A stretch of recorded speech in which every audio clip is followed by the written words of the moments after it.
Sim, are we all right now?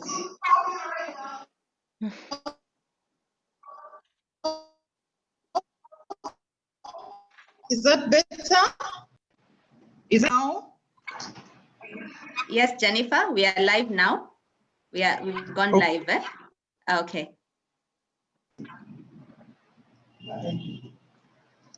All right, you are so welcome, everybody, to today's Fireside Chat. Such an exciting time on a Friday afternoon to have amazing conversations about none other than the boy child. This is a conversation that most of us have been waiting for a very, very long time. So you're so welcome. I will say good morning, good afternoon, good evening, everybody logging in from all parts of the world. Please share with us where you're logging in from in the chat room. Tell us your name, tell us which country you're logging in from, and also share an expectation today. And what is exciting about Boys to Men, so I'd like to know that. The other thing is we will have a Q&A at the very end, and our amazing panelists will love to take your questions. So feel free to comment away in the chat room, to even ask your questions in the chat room. But there's also a question and answer section that we will utilize for the specific questions that you'd like to address today. So you're most welcome again to the 7th Fireside Chat, which is titled Boys to Men, Future-Proofing the Boy Child. And before we get into introducing our amazing panelists and moderators, I would like us to talk about my sister Skipper, because Girls for Girls is aimed as empowering women to lead in their spheres of influence. So we have a motto that is called the Sister's Keeper. We believe we lose nothing by lighting up another woman's candle, and every single day we go out to build each other up so that we can reach our maximum potential. So I will allow Dorothy to unmute herself so that we can read our Sister's Keeper, and we'll do that together starting now. I am my sister's keeper. Sister's keeper. I will build my sister up.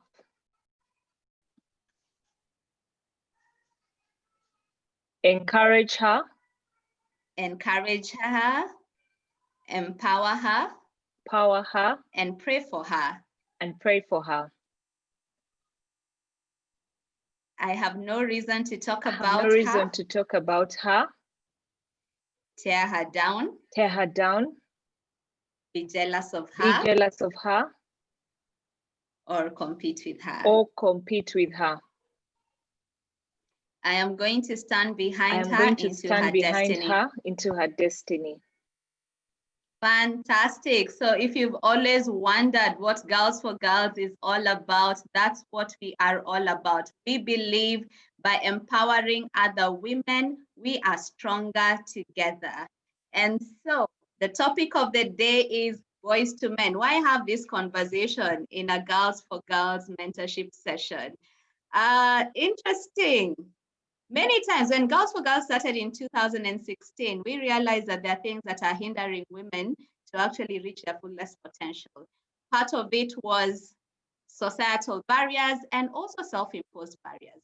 So a group of women came together to actually organize a curriculum that was going to mitigate soft skills, and with the aim of instilling courage, vision, and skills in women so that we can be able to mitigate those barriers. But over time, we have been asked this one question: what about the boy child? And our answer to that was like, we know how to mentor women, but we are not quite sure whether we know how to mentor boys. So today, let's have this conversation and see whether the Girls for Girls curriculum can actually fit for maybe a boys for boys curriculum. Is it true that men and women learn differently? Is it true that mentorship for men and women is diverse? Do we share some things, or do we should we tailor make a mentorship program for boys? And why we are having this conversation is because we realize that we coexist with men. And the second reason is it's not us versus them. By mentoring women, we don't take away power from the men. And lastly, are men really prepared for the new empowered woman?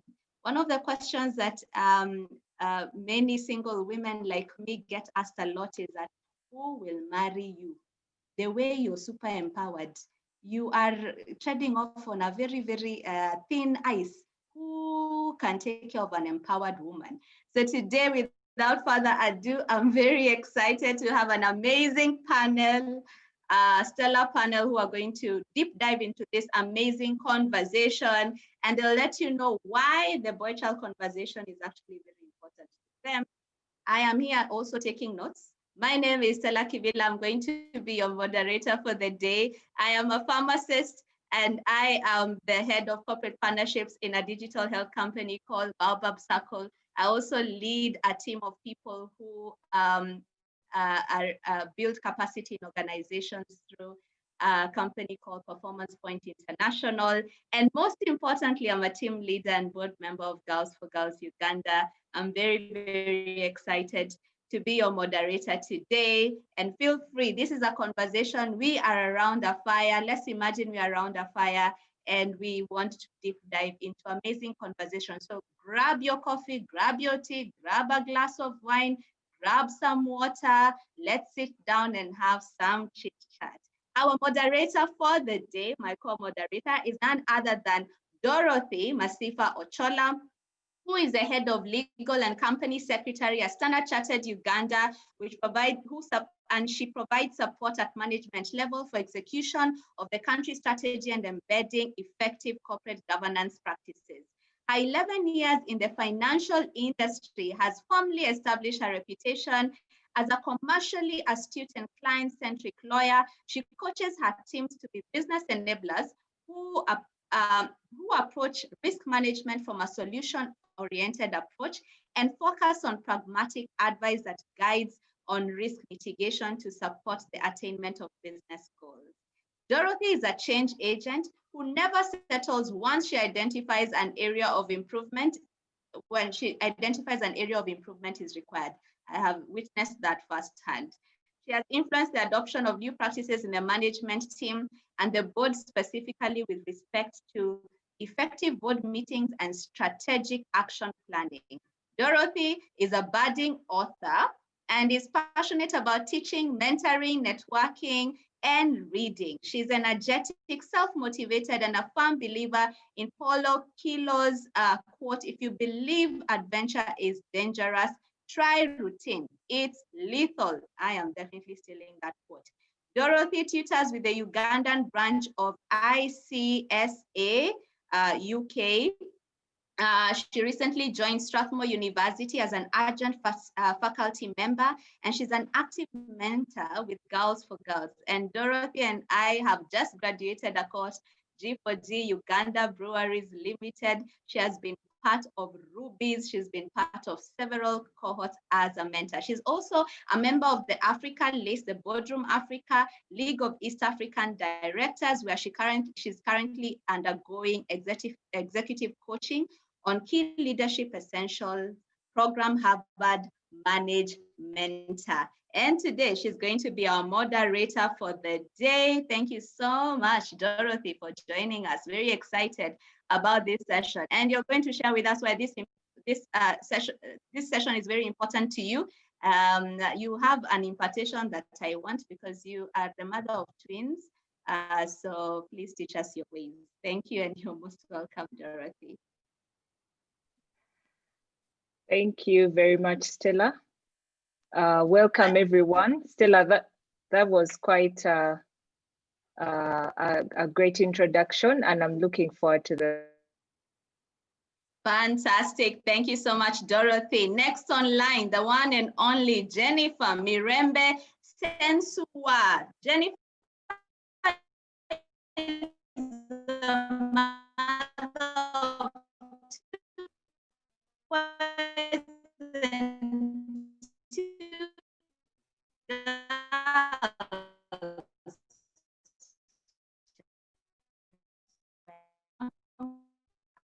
two of her children are in marketing from Kumba from the University of Profession, and a banker by practice with 14 years of experience in the insurance and 2 years of banking. She is currently the head of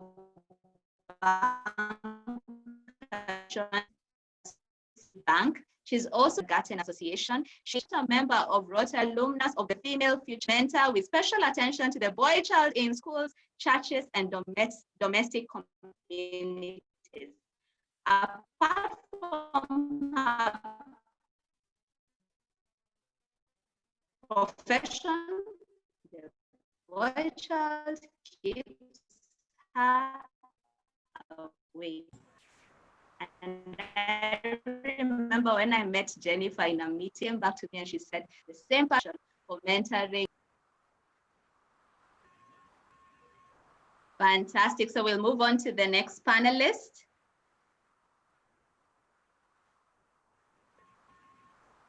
And the next panelist is none other than Jonathan Muwonge. Jonathan is a boys instructor at the Boys Mentorship Program. The Boys Mentorship Program is a Christian-founded program whose sole purpose is to share and teach biblical principles of manhood. The program caters for boys between 7 and 17 years of age who are in need of mentorship. They aim for the Boys Mentorship Program to break the misguided traits of manhood, create a generation of men who are emotionally, socially, and economically strong. The whole idea of this program is to instill a sense of discipline and responsibility in these young men who will become leaders of tomorrow. It's an interactive and dream-building program that entails different curriculums prepared to meet the needs of the boys as they transition from boyhood to manhood. He is a graduate of Makerere University, where he graduated with Bachelor of Information Systems and Technology. And he has done so many leadership trainings in regard to mentorship and psychologically related courses in which he gets to know deeper about the boy child. He is keen on research in regards to suicide, mental health issues, and other sexual struggles that boys deal with, including pornography and addictions. The first time I heard about the Boys Mentorship Program, it was at the Transform Summit, and I'm super, super excited to host Jonathan Muwonge from this amazing program. Jonathan, you're most welcome. Thank you. Thank you. Happy to be here. Looking forward to a fruitful discussion. Fantastic. The next panelist is the none other than Trevor Kigenyi. Trevor is the head of regional operations at Umeme Limited. Thank you, Trevor, for giving us electricity. With over 10 years experience in management. He is married with 4 children, 2 boys aged 15 and 7, and 2 girls aged 13 and 9. Perfect equation.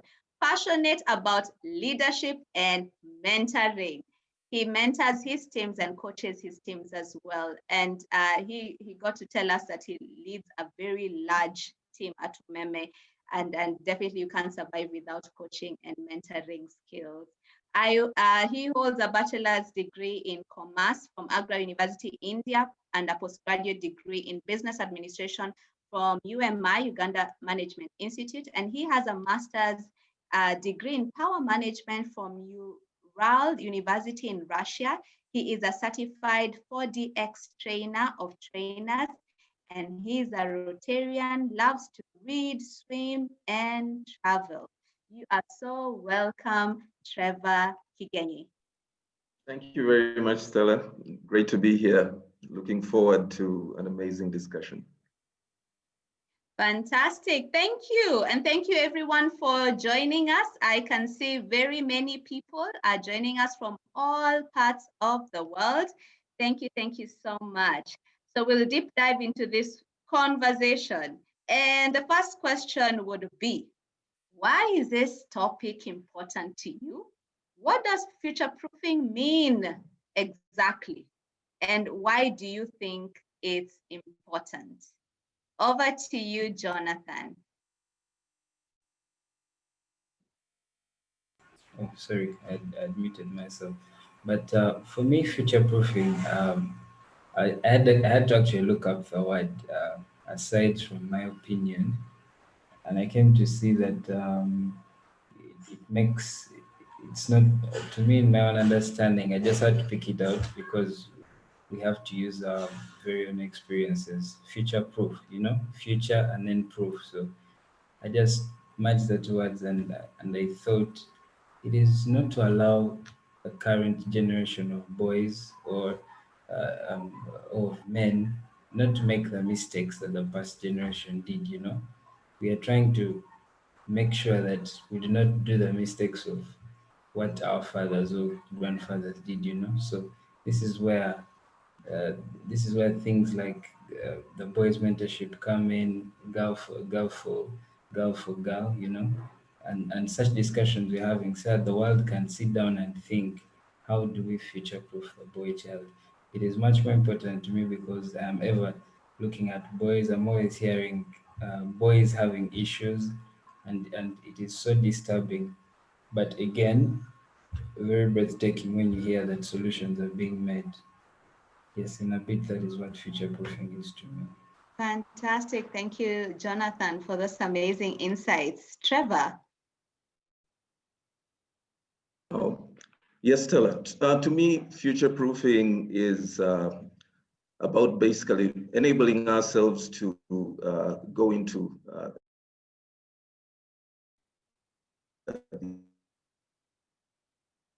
the future. And how do we do that? What they need, and how can we, coming from the perspective of father of two boys, I would like to raise extraordinary gentlemen, and henceforth my interest in this discussion, and also to ensure that in view of the past and the current scenario, the world is volatile, it's ambiguous, it's uncertain. How do I prepare them for that future? Thank you. Fantastic. Preparing the boy child for a VUCA world. I love that. Over to you, Jennifer. Thank you. Thank you, Stella. Good afternoon, everyone on this call. I'm very happy and excited to be here. The topic is very interesting, very, very interesting, very energizing. When we talk about the future, what exactly do we mean? The future, first of all, is agile, very agile. The future is very intense in terms of competition. The future has so many things that are changing, definitely because evolving, changing world. So we talk about future proofing. What are we protecting? What are we preparing? We have to be very, very deliberate in scanning the future environment.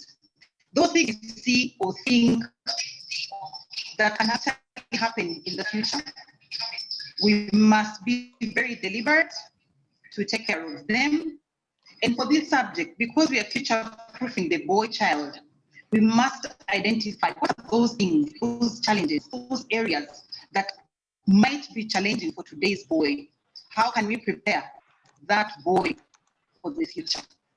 This topic is very important to me, of course, because I'm a mother of boys and girls, but very pertinent. The boys today need a lot of support. And that's why for me, this is a very, very timely subject for us.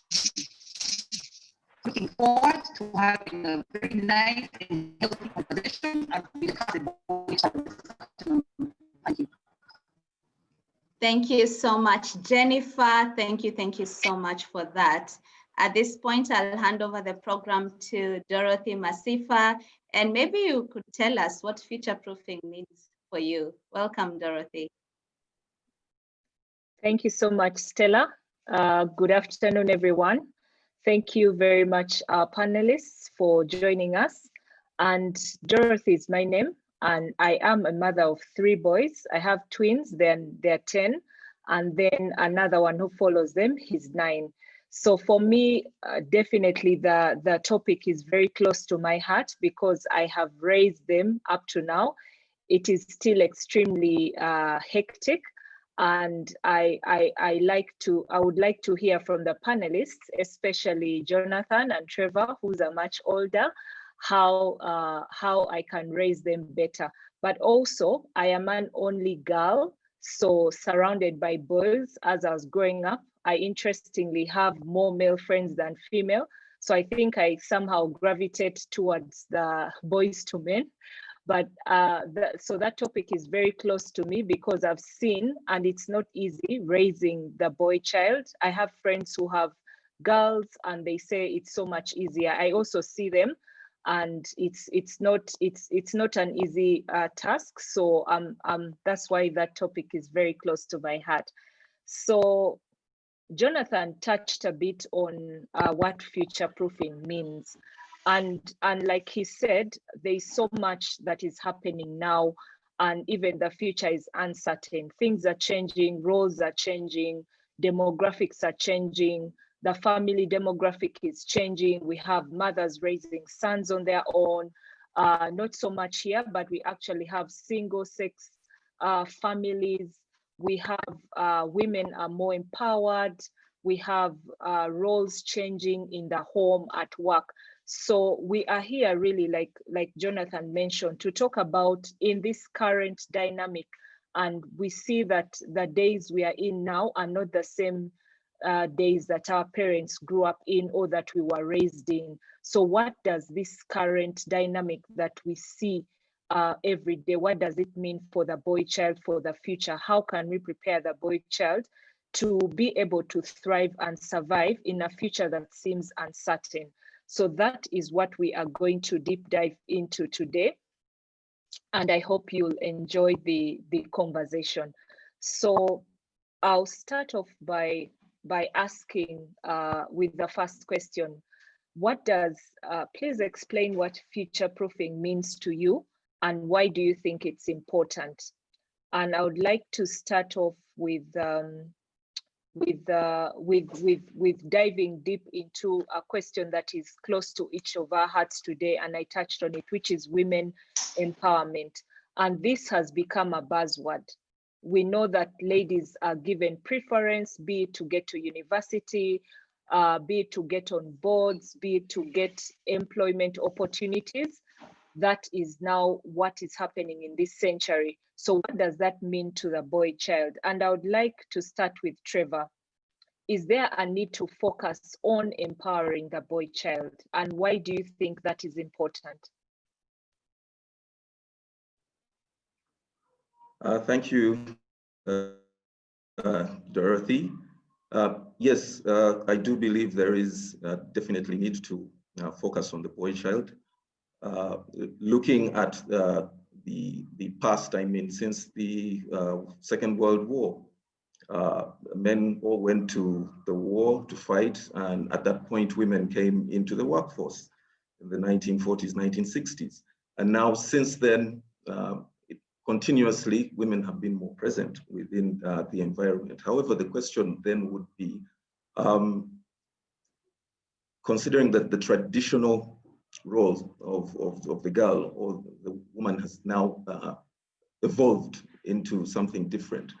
Our minds, the boy's mind, aware of this, and is he then, does he have the skills and the knowledge to communicate with that empowered woman, not only to communicate, but to live in harmony together without feeling threatened or without failing to understand the change in the dynamic. So yes, indeed, it's important that the boy child is provided the tools and the knowledge to be able to live in harmony, to embrace the opportunities that come with the empowered woman, and also to pave a way forward, I would say. Thank you, Dorothy. All right, thank you so much, Trevor. Maybe you could tell us, as a father of boys and girls, so how do you actually make this clear to your sons, and how does that work for you? What it works, the way it works for me definitely is to first of all understand the uniqueness of both. Uh, Daughters to me, and looking at my daughters, much easier to manage. You know, you have a discussion and you come to an agreement, and that is that. My sons, it's totally different. You need to be there proactively and actively for them to get the gist of what you intend to say. Girls might listen to what you say, but mostly boys, it's what you do. They will mimic. I, as growing up, mimic a lot of what my father used to do. His gait, the way he used to express himself, the way he used to do several things. And that was my role model. And that's the way it is. So you take that, I take that particular interest. And where I am unable to reach out, then, you know, there are programs like Jonathan's that you would definitely reach out to in terms of extra support. Thank you. Thank you so much. Thank you so much, Trevor. So it's definitely possible for the boy child to be prepared for the empowered woman and not feel threatened by the empowered woman. Jonathan, I would like to hear your thoughts on what it means to empower the boy child. What does that look like? And do you have any tips on how to practically empower the boy child? Yeah, sure. The boy child has, I won't begin in a very queer statement, but I want, and I'm beginning with it because I want everyone to appreciate that the boy child needs number one, more support. You know, we live in a time where when a boy says, I don't feel right, you know, I feel something is missing within me, you know, someone says that and it's taken very lightly, in that it keeps on growing and growing. Now, the few who speak out are shared. And now, those that don't speak out are the majority. But what can you, I can ask everyone a question, what are we grooming? Imagine someone keeps something to themselves for 25 years and then meets Trevor's daughter, gets married, and then Trevor's daughter starts suffering, you know, at that age, starting to heal something that has gone on for 20 and so on years, you know. So the boy really needs more support. He needs to be listened to. The boy is also vulnerable. So as well as the same way the girl is vulnerable. We are all human beings, same blood, you know, same veins, same heart, but you know, the world tries to make us look different, but we are all human. So the boy needs, the feelings of the boy need to be respected, and they need to be seen, they need to be taken with care, they need to be looked at, they need to be looked into, you know. So the boy, a balance needs to be stricken, you know. The way Trevor says, he tries to listen to both his daughters and sons, but you know, the world today pushes away boys. Are like, no, you'll sort this out, you know, you can figure it out. uh, Boys are boys, that's the saying they say, the saying that goes, but it's very dangerous, and if not worked upon now, we can reach at a point where it escalates, and these are some of the issues we see right now. Sometimes they try to bring us 25-year-olds, but you know, we say, no, our program stops on 17. What's the logic of beginning from 7 to 17? I know that if I begin instilling moral support from the age of 7, by the time this boy reaches 17, I can let him go and know that he's ready to face it all by himself. So that is how I can say the boy child needs to be empowered. And maybe finally, as the let us empower both the girl and the boy child at the same rate, at the same pace. Let us not leave anyone behind. As Trevor says, he pulls both his daughter and his son. Let us not pull only daughters that you go and then you again have to go back and drag the boy, you know. So we keep dragging ourselves, and this is the world. That's what has happened. That we have found ourselves in a place where we are now pulling the boy child. I think that's why we're having this discussion, otherwise we wouldn't be having it. But all good. So that is how we can empower the boy child. Thank you. All right. Thank you so much, Jonathan. You said something that is very important. We are all human beings, and moral support is not a gender thing. Everybody needs that. So thank you so much for that, Jonathan. Jennifer, I would like to draw you in here to give us some tips on how to prepare the boy child for the empowered female. Thank you so much, Dorothy. The boy child and the preparation for how the future looks with these empowered girls. Sometimes we ignore basic things, but for me, I want to attack it from the point of the simple basics. What are the simple basics? Number one is spiritual. Let us teach our boys to pray in whatever religion we are, in whichever way we are, going to go before the Lord, Catholic, an Anglican, born again, Muslim.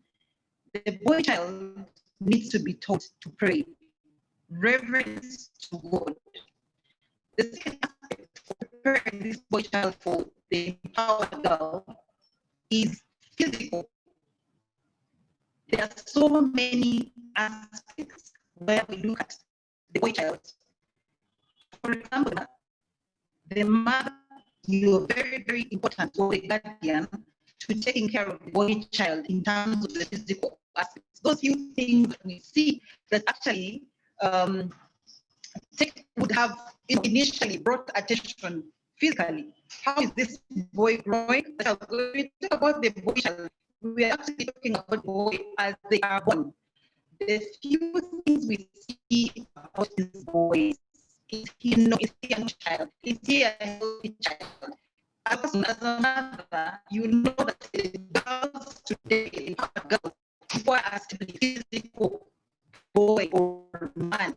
So when they have a health issue, report when help or not, let the health worker say the boy is okay, you can apply ABC. The third for me, social, we've got to allow, Hi, Jennifer. Yes, please. Jennifer, can you try without the video? Yes, yeah, maybe keep the video off. We are losing you a bit there. Okay, am I clear now? Yes, very clear. Okay, so I was talking about the physical empowerment to the boy child, very important. Spiritual empowerment to the boy child, very important. And then the mental empowerment to the boy child. The empowered girls today need a mentally stable, man or boy child. So it's very, very important for us as people who are raising boys to actually help give mentally strained exercises for the boy child to grow mentally strong. The other is emotional. Allow the boy child to, to mentally, emotionally attach to their siblings at home. I said simple basics. Do not refer your sisters as go and check on you on the baby. For example, there's a baby in the house. Don't tell your boy child, go and check on the baby. The statement should always read, go and check on your sister. That emotional attachment, you're grooming a stably mental, healthy boy child for the very strong girls we see. The last one I want to talk about is social. Let's allow our boy children to socialize to a good limit. Let them know what it is, how to behave in society. When they're in society, can they speak? Can they express themselves? Those are basic things that the strong girl today is looking for in a man. My colleagues have already mentioned that, when they look at the world today and the expectations of the girls, it is very, very important to look at these aspects. And finally, which I want to pack and talk about later, is financial. The financial empowerment as well is very, very important to groom the boy child to prepare for the very strong girls we have today. Thank you so much. Thank you very much, Jennifer, for those rounded tips. They are very, very, very important. We'll look forward to hearing about the financial empowerment. So, Trevor, you mentioned you mentioned a little bit about how you picked off from your father's example. So tell us, who should take responsibility for raising or role modeling boys to be well-rounded men? Would like to hear your thoughts on that. My belief is that definitely it should be the father, or in absence of a father, then another dominant male figure within the family. Could be an uncle, it could be a grandfather, but as long as that dominant male figure also exudes the, what would I say, the characters that one would call ideal for a young man, and that individual should take that part. Definitely in a world where we have single mothers, and these days, either due to choice or due to bereavement, those dominant male figures are important, especially in growing and grooming boys. Partly why is that the male or the boy will definitely reach a stage of his life where he will come to challenge, and at a certain age possibly will not will look at his mother or his a female significant in a different way. So having a male dominant figure to groom him, to grow him, gives him a purpose, and I would say manages his energy. You even see it in primates. In gorillas, you'll see a dominant male and is the leader of the pack, and the young juvenile males all, succumb to that. So it's in the biology as well. Okay, yes, thank you, Trevor. Now I would like you to tell us, how do you do this? What do you do with your boys? How do I do it? Just give us, well, how do you do this? Just as I had earlier said, that it's about setting an example for boys. If I told my son to do something and I did the exact opposite, that lesson would not be instilled in him. So, for instance, Jennifer mentioned prayer. It is as and when they will see me taking time to pray and instilling prayer within the family values, that they will also pray. On a day possibly when I don't do it, you'll see that they don't value it equally. So whatever they see me do, so the activities I do with them, whether it is doing chores around the house, if it's slashing a compound, even as I wake up every morning and I go to work and I have meetings, and they, in terms of their expectation that, oh, one of these days I'll have to go to work, I'll have to be responsible for something.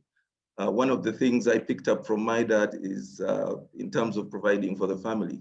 I hardly ever saw my mother go to the shops to shop. He used to do it all the time and come back home with bags of stuff, and you'd have to go and lift them. So for me, it's just like, ingrained in me. It's something I can't break. I do it naturally, I should say, because that's what I saw him do. So in terms of what we do, and you can only do that in time spent with them, that you have to cut out that time to spend with them.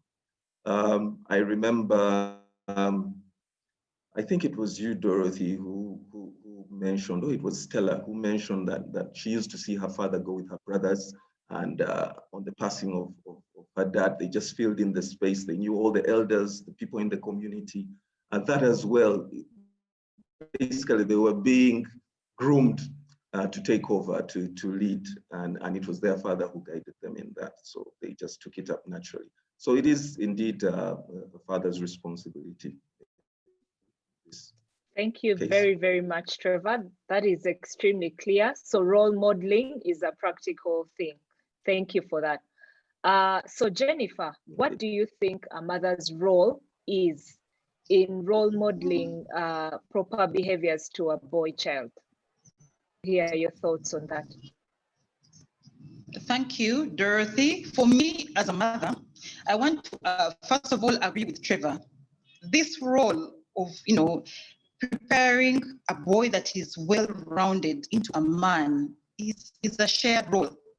We talk about daddies and mummies, and I'm very deliberate to say daddies and mummies and guardians who definitely would be on this call. Sometimes we ignore those, again, basic things. Number one, for me, very important, are the values and morals. Very good example I can share is the greeting. Do your children see you greeting the house managers in the morning? Because if they don't, children are very visual. What they see is actually what they take as so truth. Do you greet your house manager? Do you greet their carrier at the gate as you're driving out? Or as you're driving in, do you say good morning, good evening, good afternoon? Those basic things are what actually prepare our boys to be all-rounded males and men to be. The other thing I want to talk about is confidence. The confidence that we instill in our boy children. How? Sometimes we give roles in the house, and sometimes those roles might look a little bit, difficult for the boy child because they require a lot of detail, like the chores, which again I want us to pack for later. But when you see that the boy child has actually done very well, they've delivered on time, they've cleaned the house neatly, we have to remember to give feedback. The feedback creates confidence in our boy child. And that, for me, is very important in raising a boy that is all-rounded. The third thing I want to talk about is teaching our boys to pay attention to detail. Mothers, we have a very favored position in our boys' hearts. Somehow, for some reason, they are always near us. They want to be around us. They want to impress us. We must use that to our advantage to raise an all-round man. How? You've gone to the salon as a mother, as an auntie, as a guardian, female guardian at home. When you come back, this boy child must recognize that you look nice, you look better, you look different. Teach them, task them to compliment you. Sometimes when I'm coming from the salon, my goodness, I will stand at the door until my son says, "Oh, mommy, you look so beautiful." Now, those are basic things we must teach. That boy will not compliment his girlfriend or his wife in future if he hasn't learned how to do it to his own mother. And even the daddies or male guardians on the call, come on.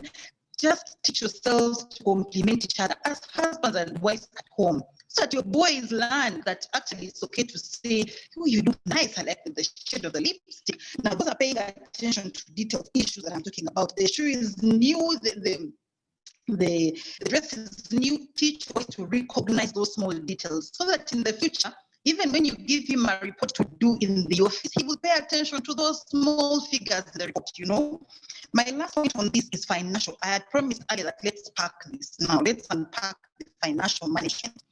Mothers usually no one's doing the shopping at home, or female guardians for that matter. Now, when we go to these supermarkets and markets, the pandemic for me has done great. I've been going to the market and I'm still doing that with my sons. For example, my 14-year-old, I will give him the list and the money that we have for the weekend. I'm simply teaching him to manage the finances that we have. That's all we have. If we have 200,000, that's all we have. We go to the supermarket. I'm also going to teach him that instead of picking a chocolate, for example, you're going to pick sugar because we need sugar more than a chocolate. You're going to pick salt or bread for that matter, instead of picking these toys and etc. So for me, financial management is also very, very crucial, and that in our space as mothers, we have a lot of opportunity to teach our boy children to learn, so that at the end of the day, we are looking at an all-round, very well-groomed boy child. Thank you, Dorothy. Thank you so much, Jennifer. Very, very pertinent points. I know that we have so many ladies on this call, and one of the issues that really makes ladies unhappy is when the gentlemen do not notice any effort or forget to mention when things are going well. So thank you. I think that is a pertinent point. Now, Jonathan, I would like to hear, I know Trevor touched a bit on single mothers. So from the program, what advice would you give? How should a single mother handle this? Or how does the program help single mothers to handle this? What should they do when they want to role model those behaviors that ideally should come from a male figure? I'd like to hear your thoughts on this. Yes, that's an amazing question, and I'd actually want to answer it with a lot of passion because even today, while I was joining this webinar, a single mom saw the post and texted me. I was like, "Oh, Jonathan, you're going to be on this webinar." So, but I like single mothers a lot, by the way, because I've dealt with many of them. With a program, we even have a program deemed boys with separated mothers, boys with brought up by single mothers, not single fathers, but specifically single mothers. So how can a single mother raise their son into a responsible man? I would love us to rotate this discussion around, first of all, respect.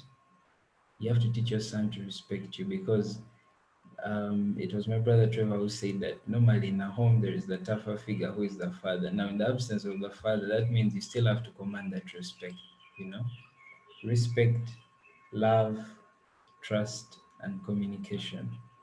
Those are the major four things that you've got to look at as a single mother. Now, number one, by the way, is what Trevor talked about, the dominant male figure. That one you cannot run away from. Single mothers, if there are any listening on this webinar, you need to know, and I'm saying it frankly, that you need to know that you cannot do everything on your own. You cannot look for fees, you cannot pick and drop from school, you cannot attend every visitation day, you cannot attend the sports day, you cannot take him to play football, you cannot go biking with him, you cannot do everything by your own. It goes back to what Trevor said, please get a dominant male figure that you can look at and point at and see that, be like Uncle Trevor, be like so and so, So you've got to find that person. I don't know what it takes, but you've got to find that person. Um, then another thing is you do not have to badmouth his father. A moment of silence. You do not have to badmouth the father. If you can't find anything good to talk about, please and please just keep quiet. You know, because you are damaging what a child listens. More so now that you're a single mother and he's always with you, what he takes from you, he will take forever. And it will be very disturbing for you to reverse that. You need to know that allow him to build his own opinion and cling on it. But if you want to impose an opinion on him, then you're taking a very rough road. Trust me, you'll find yourself in the boys mentorship program counseling sessions. But that's a discussion for another day. Then number three, you need to know boundaries. Single mothers have spoiled their sons because they do not give boundaries to their sons. This is where respect comes in, you know. We need to learn how to communicate and say, but no, you know what, Jonathan? No, you cannot get into my room when I'm dressing up, you know. And this is why kids get spoiled. And then you want to sleep with him, and then you have a three-bedroomed house. Why? Why do you want to sleep with your 15-year-old son? I mean, he's big enough. He can shower himself. He can take care of himself. Once in a while, let him get on a taxi or on a border. You don't have to always pick and drop. And then you're telling your workmates, I have to go and pick my son. They ask, oh, by the way, how old is your son, Dorothy? And you're like 15. And you're like, oh my God, are you 15-year-old and you're picking from school? No. You see, you've got to start building something slowly by slowly. So those are some of the things. So the boundaries that you give him, he will carry on to his adulthood. That one is very important. He'll learn to respect even other women who are not his mother. He'll learn to respect aunties. He'll learn to respect teachers at school. He'll learn to respect the girls he studies with if he's in a mixed school, that kind of thing. And then finally, single moms need to learn to let go of a boy. Let go, let go of a boy. As hard as it sounds, you're not going to keep him forever. He's going to grow into a man ready to pick a wife to marry, so you're not going to always be there. He's going to be at work. You're not always calling, Mom, I have this problem at work. I don't think Trevor is ever calling his mom while he's at work. So, eh, despite maybe he wasn't brought up by a single mom, but I'm just giving an example that do not try to put yourself on the boy like he will never let go of you, you know. Try and leave some gap and know that I'm trying to groom up my son to be a responsible man who will one day leave my house and, you know, go somewhere out into the world, out in the society. So you've got to leave that breathing gap so that you can allow him to make his own decision. The last thing you would want is to have a mama's boy at the age of 27. Mama's boy, no. Those who have seen mommy's boys can testify. I'm sure Trevor has seen some. I see him giggling a bit, and the rest of the people watching this webinar. So that could be my piece of advice from the little experience that I have with single mothers and watching how single boys behave and how they grow up and how they're brought up. So you need to know the things you can do and the things you can't do. So please and please, let's take that into consideration. And I believe single moms can truly bring up responsible men. Thank you. Wow, Jonathan, that is amazing wisdom and advice. And I think it cuts across not even to just the single moms, but even like Jennifer mentioned, as mothers, we are very, very close to our sons. And no offense to Trevor, we spend more time with our sons than the dads. Oh, I So I forgot one think thing. okay. I forgot something. Yes, I was supposed to direct it. Not this one was supposed to be general. Even the mothers who are still with the fathers of their children, they need to learn to push their sons back to their dads. Am I making sense? You need to learn to push your son back to your dad. When your son comes, no, I want to be with mommy, tell him no, you've got to go and be with your dad. Your son is growing up to be into a man, and then you want him to be with you. So, what kind of son are you bringing up? I'm saying this for a fact, no offense to the women, but the biggest or the most wisdom your son will get will be from his dad. Take it from me. Thank you. Wow. Thank you, Jonathan. You just burst my bubble right there, but but thank you for that advice. I'll start with you, Trevor. So it's said that boys are full of energy and short on emotion. Is it okay for boys or men to express their emotions? I don't think I will disagree that boys are short on emotion. They might be short on expressing their emotions, but they're not short of emotion. What might look as sadness and what would you call it, vulnerability to a woman, to a boy might be anger and pride. You know, it's just expressed differently. Men, boys, we are all very emotional. If you want to know how emotional we are, watch us at a football match.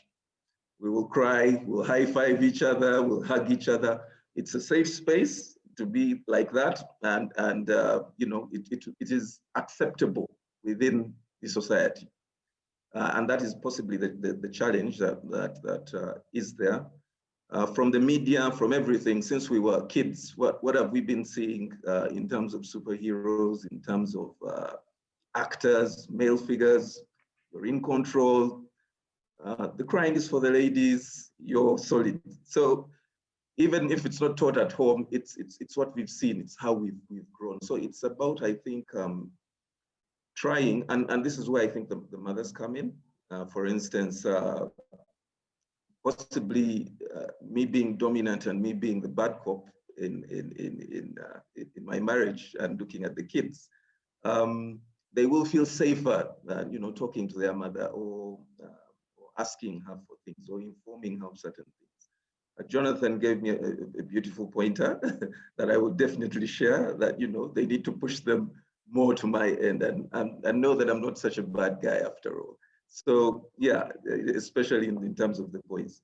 So it is that the emotion is there, but what I've discovered is when we are doing activities that the boys like, let it be football, let it be swimming, or we're going out shopping or something, they're more expressive at that point. They will talk. You can ask them certain things when other people are around, where their sisters are around. Maybe we'll have two words. How are you? Are you? I'm okay. And we have only two sides. I'm okay or I'm not. There will not be much expression. And like the girls will tell you how their day was, what they did, so and so did this, X did Y. But for the boys, the emotion is there. It's only expressed differently. And the way to get it out, in my view and from my experience, is create that safe place, and also an area where they feel it is acceptable in whichever space they are to portray or to talk about their emotions. The other thing is that to develop someone or a son who can easily express his emotions, it goes through a process right from childhood, that he has a space to speak and somebody to what would you call to probe, deeper, not be comfortable that I'm okay, or just leave me alone, and then eventually the expressiveness possibly will come out in a different way. That's my experience from it. Thank you. Thank you so much, Trevor. Very, very insightful. And you're right, I have male friends who tell me they fail to sleep after they've lost a match. And also I've seen many grown men crying on the pitch after they have lost a match. So you're very, very right on that one. Jennifer, what are your views? How can we raise emotionally healthy boys? Thank you, Dorothy. For me, I can't agree more to what Trevor has shared, but I can just quickly say that emotionally healthy boys are very, very key in the environment we are preparing them for in the future. How? First of all, in the thoughts, in their minds, we must create an environment that allows them to think and think aloud, and it's okay. It's okay to be emotional. It's okay for a boy child to sit in a corner and just air out what he's thinking and how. When we are home sometimes, for example, create an environment where you know that your boy child is very, very interested in a particular cartoon, as basic as that, as young as they can be. Try and ask those probing questions of what is in their mind about those cartoons. When you see the Superman, what do you think? My Emmanuel, what comes to your mind? Then he will tell you all sorts of things. Oh, mommy, when I see this cartoon, Superman, I feel strong. I feel nice. You're allowing him to be emotional about what he sees, and he's telling you what is in his mind. So for me, thoughts and creating an environment for the boy child to express their thoughts is a very good area to build an emotionally healthy boy. My second point is about feelings. Even when they're in hospital, for example, have you known how sometimes nurses tell our boys, my God, you're a strong boy, you shouldn't cry. But that prick is painful, and when the prick comes to the vein, there's blood. So if he's expressing pain with his facial expression, it's okay to encourage him, be strong, but do not suppress him. You can't cry, you can't. That emotion that you're suppressing, you can't know when it will come out, in the future. So for me, create an environment as parents of feelings. Let the boy child express their feelings when they are home and they've cut themselves with a knife, with a razor blade. Let them, cry out. The very young ones, the teenagers, now those ones with feelings, create an environment for them to tell you how they feel. For example, this pandemic right now, the teenagers are very, very uncomfortable staying in one place, confined in one place. In my home, I believe in keeping my children inside, especially now because you don't want them to interact a lot. Allow an environment for them to speak out. Let them tell you how do they feel about being confined in the house. Those are feelings that have to come out. My last point on this is about behavior. Allow or create an environment for you to see the behavior of your boy child, because emotions come out also a lot in how the boys behave. with his siblings, with his parents, the parents or guardians, with the housemaid, the house managers. Allow for the boy, to show you how they behave when they're hungry, when they're impatient. Now, those are pointers for you to, encourage them. It's okay to be hungry, but you're going to be patient. How does he behave when he's irritated, when he's annoyed? That environment, so that we do not, suppress them. Don't even talk about hunger. Your sisters are being comfortable, and they're, keeping themselves busy with house chores, and you're here saying you're hungry and you're just reading papers. Those we have to desist from, putting our boys down. Let's allow them to think well. Let's allow them to feel and express their feelings. Let's allow them to behave in a way that will tell us whether something actually hot is happening or everything is all right. That's for now what I could really share. But I can tell you, a emotionally strong or healthy boy, even in life, when they get those setbacks, they bounce back quickly. First of all, they learn to, that environment teaches them to love themselves more. Someone cannot give what they don't have. So do not expect a man or a boy child, for that matter, to really care about everybody else. And he has not been given a good environment to love himself, to feel for himself, to think for himself. So those for me are very basic, and they are very, very important for an emotionally healthy boy child. Thank you.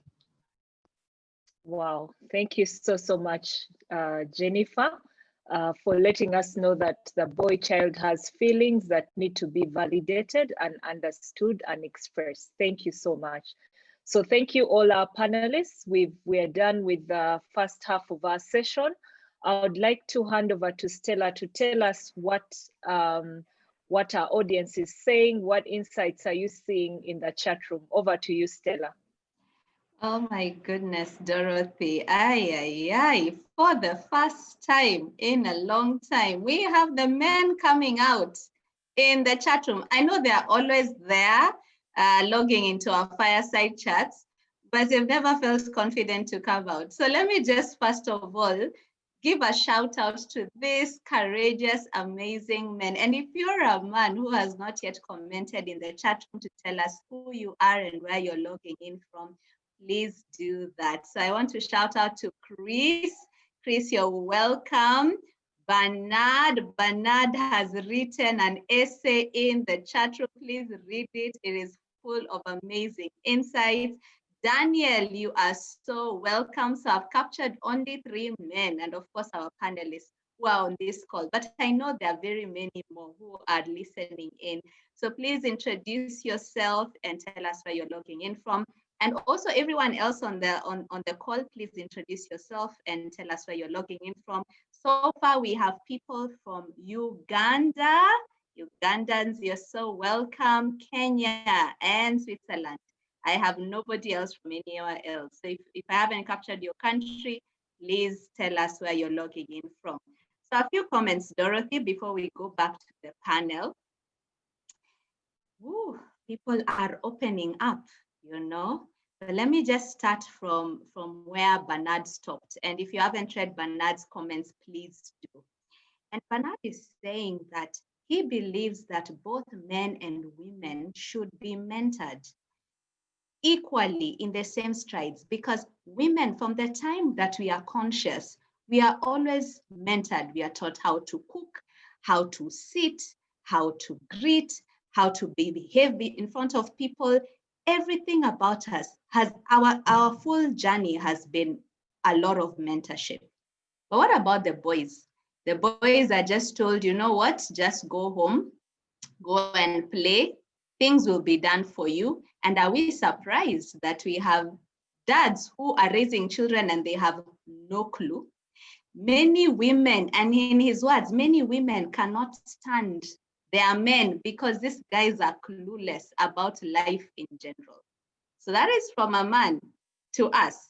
And so in the same vein, he believes that we should mentor women, we should mentor boys in the same strength and strides that we mentor women. And I couldn't agree more. Some common themes that are coming up from Trevor. People have just gotten aha moments that we learn differently. Women like to listen and talk away.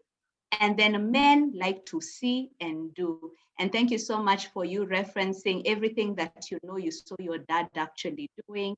And so Claire has just mentioned in the chat room that for sure kids are very visual.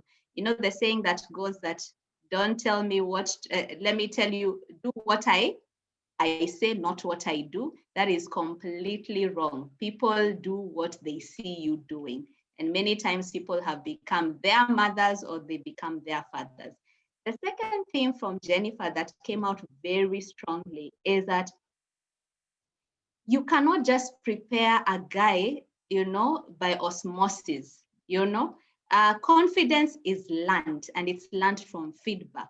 So we have to mentor our boys to be full circle, to prepare for marriage, to prepare for family life, but most importantly, to prepare for happiness and career growth. So we've neglected that men are interested in happiness, and we always just think that women are the ones who are seeking and chasing this happiness factor. It's also important to men. Then from Jonathan, amazing that women do not, as mothers, do not invalidate the feelings of your boys. When your boy tells you, I am not okay, he's actually not okay. Don't tell him you're a man, you're supposed to be fine, So thank you so much for that. And a comment from Diana. She's saying that for sure, men have a lot of emotions. They're just not expressed. They're just bottled up waiting for a safe space. And she has said that in the sports arena. And so don't intimidate boys by inhibiting them to actually express themselves. And lastly, from Jonathan, people are applauding what you said. Let go. Let go. Let your child thrive without you. That's the only way that they learn. So in a nutshell, we have so many questions that are coming in, and we'll go into a question and answer at the very end. Keep the comments and questions coming in. But Dorothy, this is a conversation that I'm happy that we are having today. Over back to you. Thank you so much, Stella. Thank you, everyone that's joining us from all over the world. We are very, very happy to have you with us. So we've talked about emotions, we've talked about role modeling, we've talked about what the boy child should look like. But Jonathan, tell us something that is personally dear to my heart. I am almost literally driven crazy by my three boys. I now had to sit them down and explain why they cannot come peeping into my camera, why I cannot hear anything banging while I'm in this session. So can you tell us how we can help our boys to deal with their boundless energy? How can we as parents embrace it? How can we channel it productively? I'd like to hear your thoughts on that. You see, parents need to learn to get creative. We for example, we as the boys mentorship, we are creative in a way that we keep studying the need that the boys have. During lockdown, we began what we call the boys business club. So it was total lockdown where everyone was at home. So we said, why not meet these boys online on Zoom? So we began teaching them how to tidy a room and started getting different participants. So we'd ride bikes to reach our facilitators' houses, and we had gentlemen to show how organized their wardrobe is. And then we later found ourselves in the kitchen doing some cooking every Sunday for about 2 hours. But then after the government eased the lockdown a bit, we said, these boys have been home for a while. They could be tired of the camera and Zoom. So what we did, we said, let's have a cycling trip out of town. So we'd organize and take about 25 boys out of town into Mavira, the forest, and camp there for a weekend and go riding around in the sugar canes all over. And boys, like as you said, boys want to do, they want to see and do. They don't want these things of sitting. So during the lockdown, they had no option because it was a bit fun on Zoom and others seeing their colleagues on online, and they're like, "Hey Matthew, hey John, hey Peter." So it was quite fun for them, but they later got bored about it. So what am I saying? You need to be creative. You need to study the environment. What does your son look out for now? Even when he's on TV, sometimes parents want to drag the remote immediately, but first watch him and oh, what is he watching? Football? Okay. Does he love football? How can I get him to play football safely, But some parents want to totally shut down everything, and they're like, no, you will not get out, you will not do this, such kind of things. So you're suppressing the energy doing that. You're not letting it out.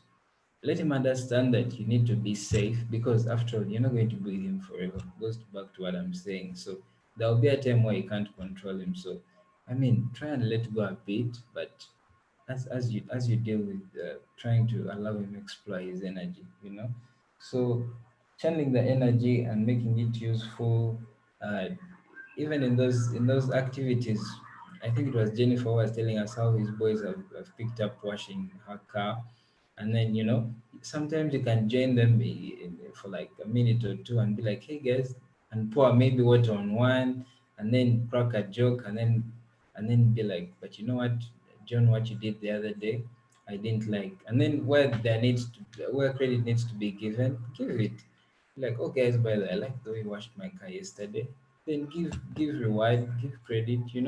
So that energy, so the boy sees that dad believes in me, mom likes what I'm doing, but again, you're rebuking the wrong value, you know so you're killing two birds with one stone, as an African can say. So the energy is relentless, it is too much. So, and suppressing it is really bad, and suppressing it is bad because you'll find him utilizing it in a bad area. You wouldn't want to find him being the one moving drugs in school, alcohol, such kind of things, or around where you stay and designing with his peers doing bad things. So, and I believe parents need to watch their sons grow. It goes back to that parenting, that you need to watch him grow, know what he loves, try and study him, look at what he's doing best, such kind of things. And I believe we can have the boy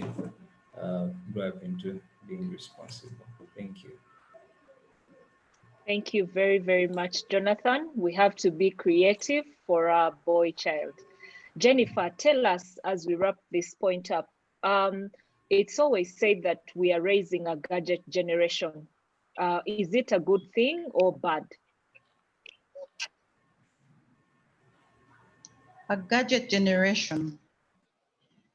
Today, and the way the gadgets are used and the information with the gadgets and the free information that these different gadgets have and have exposed to the children, both girls and boys.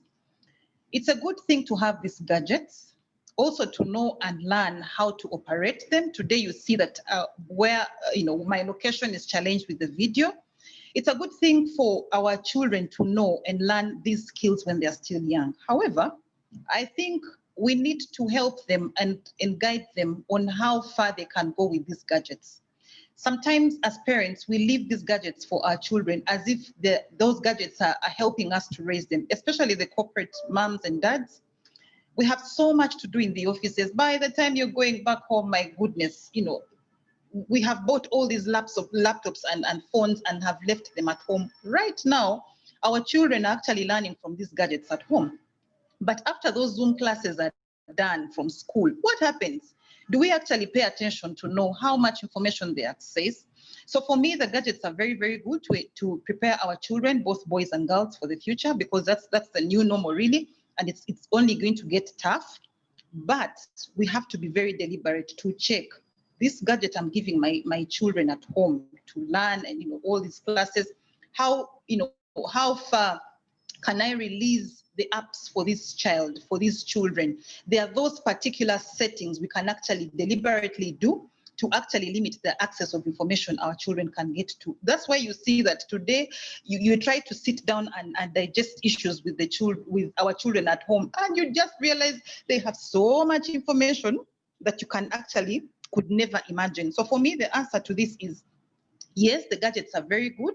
That is where we are going. We need children who are empowered to use these gadgets very effectively. Even at the workplace where we're preparing our children to finally go, that is very, very crucial. But as they grow up, we need to guard them against those other nitty-gritties that we all know that can actually be accessed through those gadgets, so that we prepare them gradually, so that by the time they get to the adulthood, they really have only the information they desire to have and they deserve to know. That for now is what I can share on the gadgets.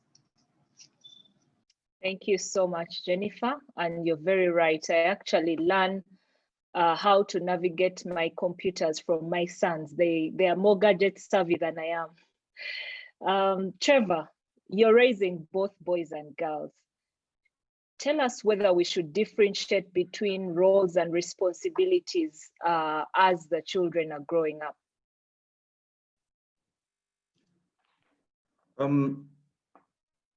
In certain ways, I should say yes, and no in others. For instance, if it's about chores in the house, at one point, each of these individuals will be independent. Probably you've started out, you're building a small business or you're employed, and you live alone, and you can't afford help. You're going to have to tidy up. You're going to have to wash your dishes. You're going to have to, wash your clothes and all those things. So in terms of chores around the house, equally, the boy will mop the house, the boy will wash clothes, wash the dishes. Also learning to cook. I picked up cooking from my dad. My dad used to love to cook. He used to love to especially roast. And so I can dabble, and it helped me being abroad. I could cook for myself. I didn't struggle with that. I didn't have to spend money buy food in restaurants to survive. So I think all around, in terms of they must be equal. However, in terms of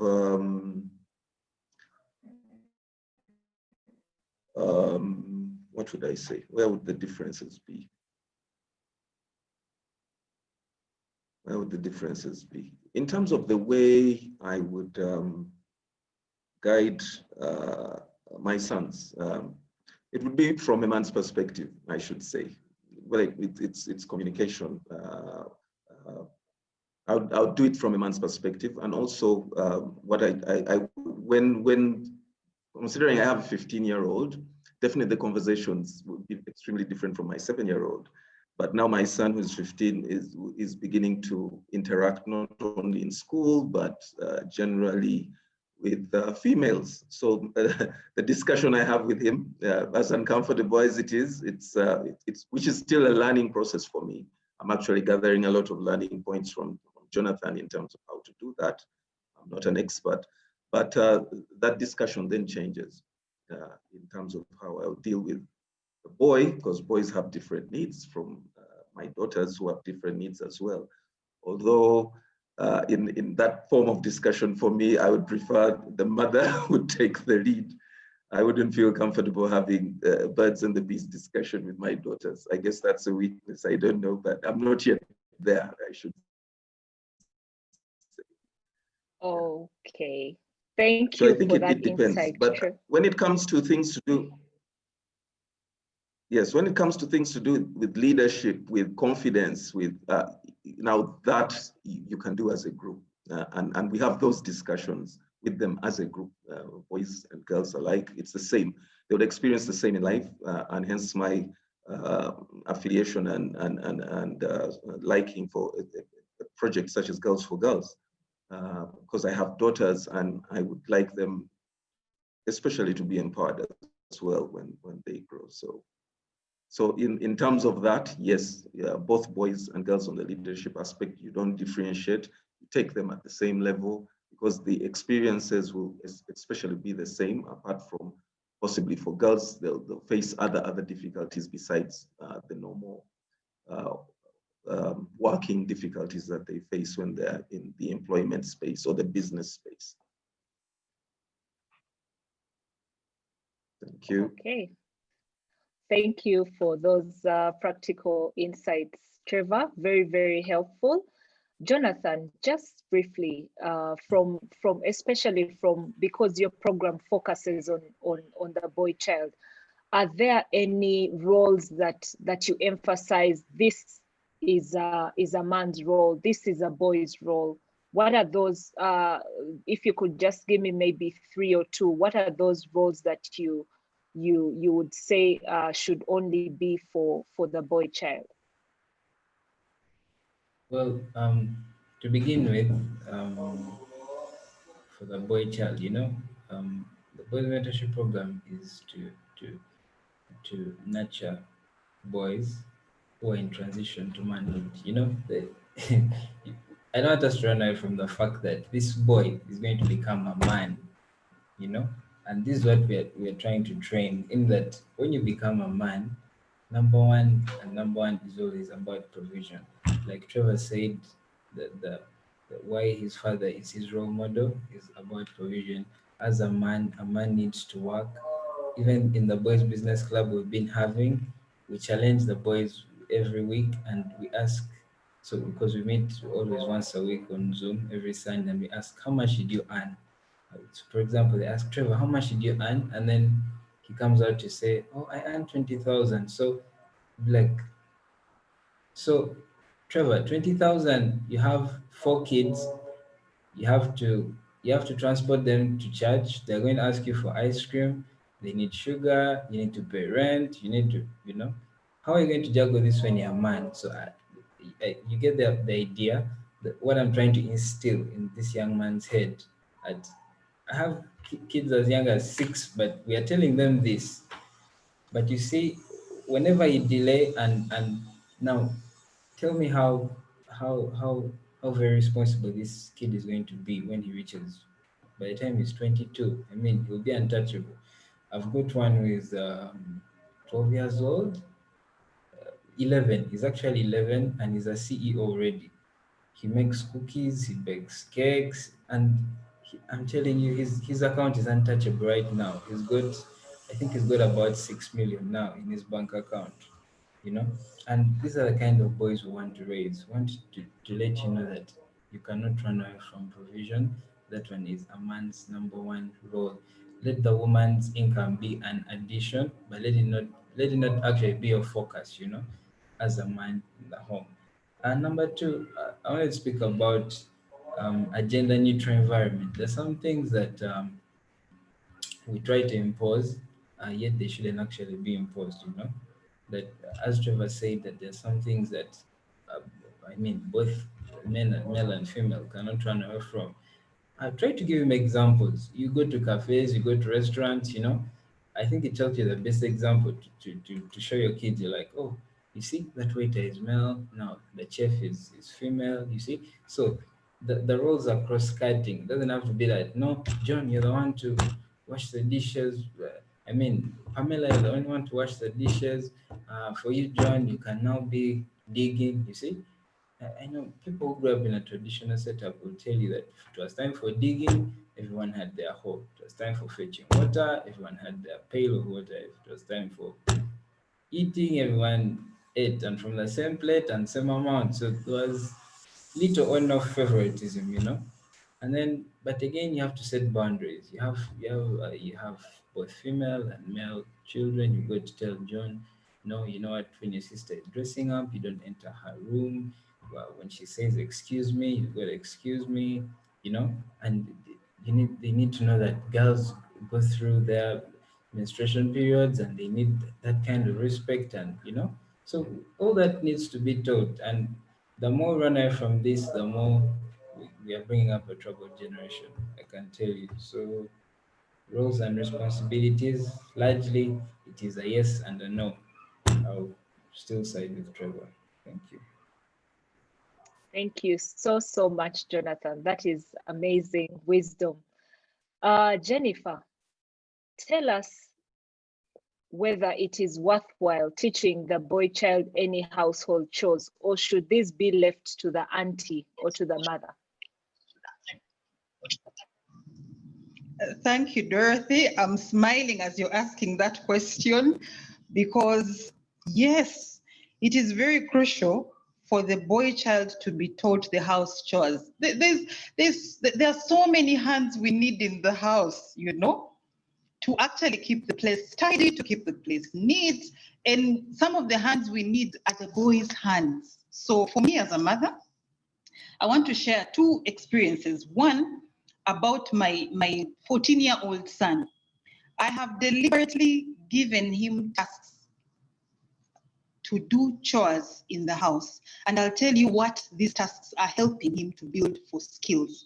The first task I keep giving him is preparing an omelette, at the same time boiling milk.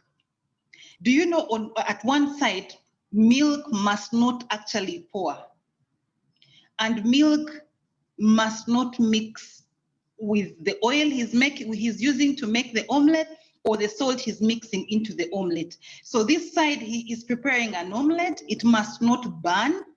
The other side, he's actually taking care of the milk. I don't want it to actually pour from the saucepan. So don't be deceived that I have not had, I've not seen him struggling in the first place. Oh, mommy, I can't do this. Mommy, let me make the milk and then I'll make the omelette. And I'm just saying, no, my dear boy, we are going to do both of them together. You're going to hurry to fry the omelette, and then you're going to actually put the second eye on the milk. It shouldn't actually pour or burn. The skill here and how this helps a boy child, first of all, is to learn multitasking. In today's world, especially after this pandemic, employers are looking for people who can actually multitask. You're one individual, you can do 10 jobs at the same time. So for me, the skill I must build at home. The second skill I see there is agility. You must hurry, you must hurry and get perfect what you're doing. So for me, the chores at home are very key. They are teaching our boy children to multitask and also agility. The second example I want to give, and probably the second last, is about my 7-year-old boy. In the chores that he does at home, one of them that is very crucial is washing dishes on Sunday. Everybody on this call, you know how weekends, especially Sundays, can be, at least in the African setup. All these visitors are coming in and out, and you're serving them. Not even to mention the many dishes that we prepare on Sunday. My 7-year-old sometimes has to carry a stool actually to fit, to stand comfortably at the sink. And sometimes you look at him, my God, and the mountain of utensils to wash is like a mountain. I leave him to clean one by one. Do not be deceived, mothers on the call, that I don't stand sometimes and feel, oh, my little boy, will he actually handle? I actually feel that, but I want him to learn skills. The first skill I want him to learn is to be resilient, is to be resilient, because in the resilience, I'm talking about, dishes of Sunday coming one after another. He's clear the first set of dishes, then another one will pour because maybe visitors have come and they've used others. Resilience in this new world that I want him to learn with that is handling big jobs or assignments to completion. I will not let him wash 2-3 cups and he walks away because he's tired. No. I actually call him back and tell him, Emmanuel, these dishes, the cups, the plates, and the saucepans have to be cleaned by you, my dear. All of us are waiting to use them again. So even if the mountain or the assignment looks big for him in future as a boy, as a man actually, he will know, I've been given this job, the job description looks so long, but I must actually do these roles to completion. The third and final skill I want him to learn from that is determination, being determined, standing on the stool, my dear. And, when you have a role, you've got to think outside the box and do it. I have given you these dishes to wash. You may be a little bit shorter than where the sink is. Get a stool and stand and make yourself comfortable and wash these dishes. It is the same thing. We are grooming our boys to be determined when there's a job given, probably in the workspace, maybe in our churches or our mosques. This job has to be done. However little or tiny someone may feel, they've got to step up and actually fulfill the responsibility given to them. My last on how important it is for the boy child to do chores at home. Our men today, I think Stella was mentioning something about the grooming that I do outside my day-to-day work. Many people in the world today, even in this setup in Africa, are actually concentrating on the bridal showers, preparing these girls for marriage. These girls you're preparing, are they going to find prepared men? So for me, I'm very deliberate. I handle groom showers in this country. It may not be, the time may not be as lengthy as how we handle the bridal showers, but the groom showers, and I'll go basic, teach these dear men, these dear grooms to be, go back to the basics of how do you behave in a home with your wife? Do you help, how do you in the chores? And when I talk about chores, I absolutely do not want to concentrate on cleaning the house. Cleaning self first, from teaching the men, the grooms to be on how to start with brushing their teeth, cleaning their hair to the last knot of the feet. Because really, you can't imagine how girls are groomed, my goodness, for marriage. But the men that walk down the aisle with these girls, with all due respect, sometimes it's a rushy program. So for me, I concentrate a lot on the chores, and I say the chores should not be looked at as just cleaning the environment. It is beginning with cleaning self. As a man, as a well-groomed man, I do not expect a man to come dressed smartly in a suit, and my goodness, his breath is absolutely wrong, you know? His shirt is not pressed properly because his wife couldn't do that. So those are basics that for me, I can just share with the team here that it is very, very important for our boy child, for our men to be taught to do chores at home. Wow. Thank you so much, Jennifer. You've just wrapped up the questions for the panelists on a very high note. I think that what you've explained is that those skills are necessary for survival and for ensuring that our children, our boy children, thrive in the future. So it's very, very important that they learn them. So thank you all our panelists. Those were the questions for the day. And before I hand over to Stella to take us through the Q&A, it's been a very lively discussion. I would like you to please give us your parting shots, starting with Trevor. Well, my parting shot is that this discussion definitely has brought up several questions, and meaning that there is, I wouldn't want to call it a problem, but there is a problem out there that that needs to be addressed. And I think in terms of mentorship of women and girls, that is taking place. And we need to be extremely deliberate and early in terms of the actions we need to take in terms of mentorship and grooming of boys. Jonathan's organization is really spot on. But we need more. I've seen there's a lot of funding when it comes to girls' initiatives. There's a lot of interest there. I think we need to up that, looking at the boy child and basically getting our sons, our future leaders, and their partners in a good space in the future. Thank you. Thank you so much, Trevor.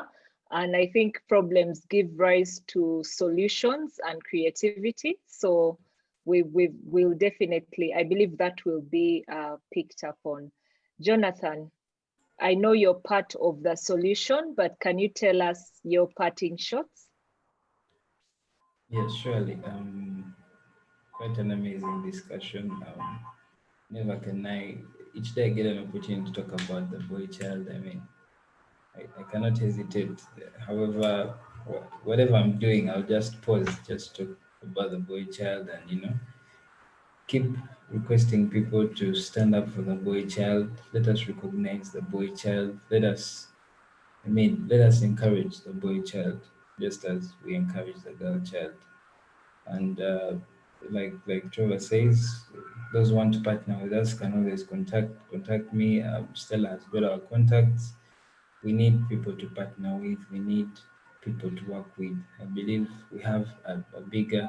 Actually, today has continued to open my eyes that we've got a bigger task out there, quite big, and quite big.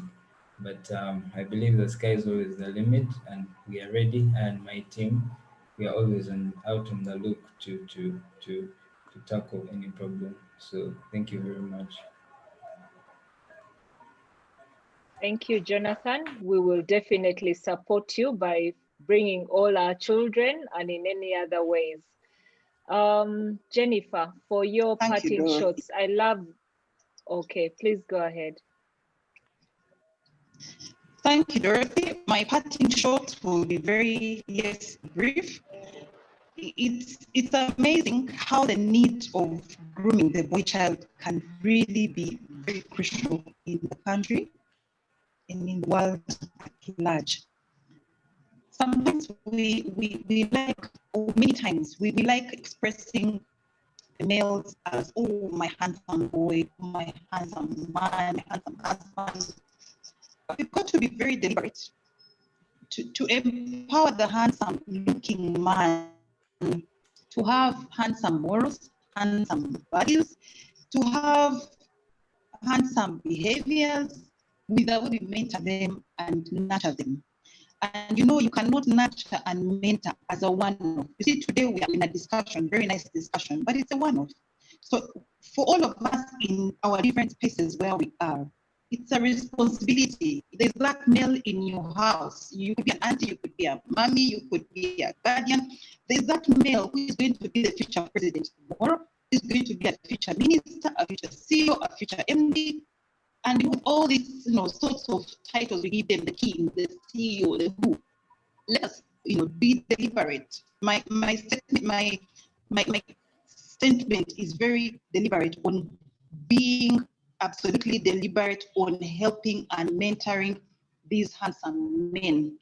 In terms of taking care of themselves and taking care of the environment they are, again, my parting shot would be, let us support the cause of the boy child, maybe seminars, maybe workshops like Jonathan, you're doing a very good job. Reach out even to the ladies, the women who have pertinent pain points about men who have not matched up.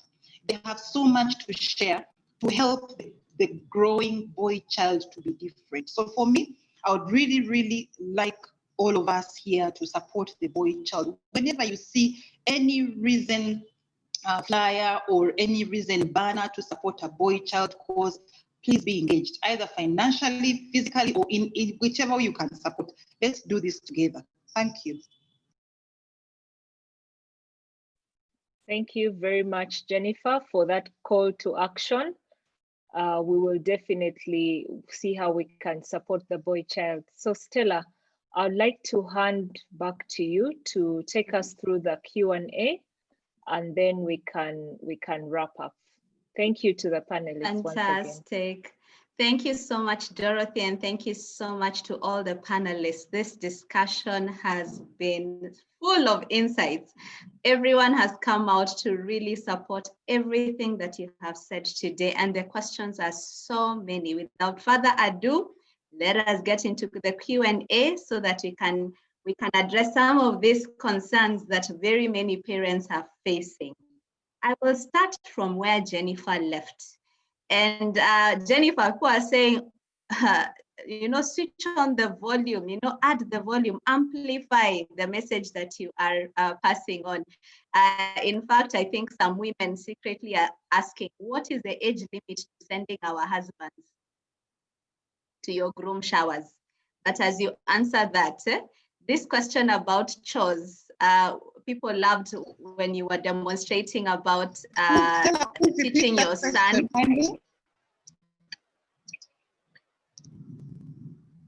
Yes, I'm putting it across right now. So I am mentioning the question right now. So we're just saying that people would like Very many people would like to send their husbands to your groom shower. Is it too late? Stella, it's not too late. It's absolutely not too late. Every human being can learn, by the way. I can confirm that I also hold the men's discussions, men to men discussions, men who are already married, who I keep reminding that let them not forget the basics. You know, you fail on the basics, you can't pass on the big things. So there are also those basics in marriage. But I sit with married men and I remind them. I can tell you the wives of those men are happy. They have confirmed that things are happening better. And so my answer is it's not late. It's not late. We can have a discussion, even with those men who actually think they have arrived because they have a wife, they have children. No, they haven't arrived. Thank you. Okay, fantastic. And a follow-on question to that is, do you have programs for teenagers?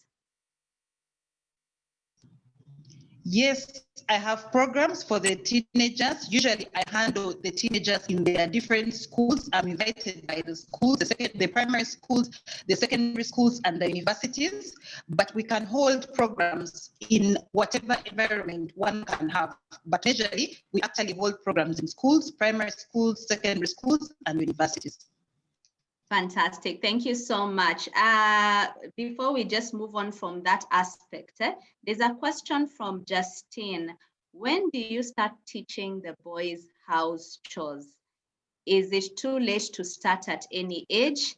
And then we have a follow-on question from Rhoda, who's asking, is it okay for both boys and girls to learn how to do house chores, including cooking, because they grow with the emphasis of the life skills related to their career paths? And she references many chefs and designers demonstrated the passion at an early age through creative cooking and maybe designing clothes for dolls as they played at home. So house chores, when do you start and how do you start? Thank you, Stella. House chores, when do we start? That's a very interesting question. A house chore, first of all, will be done by a baby, a child who can actually express themselves in terms of speech and action.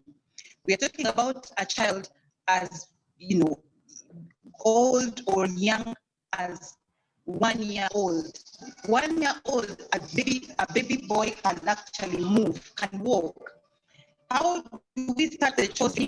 By that child, after eating or having breakfast or lunch, do not call the house helper to come and remove that cup.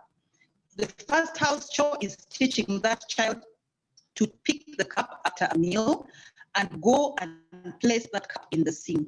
If the plate has waste, for example, or breadcrumbs and all, teach that child to first go through the dustbin, throw the wastes in the dustbin, and put an empty but dirty plate in the sink. Of course, as we go along, age 2, age 3,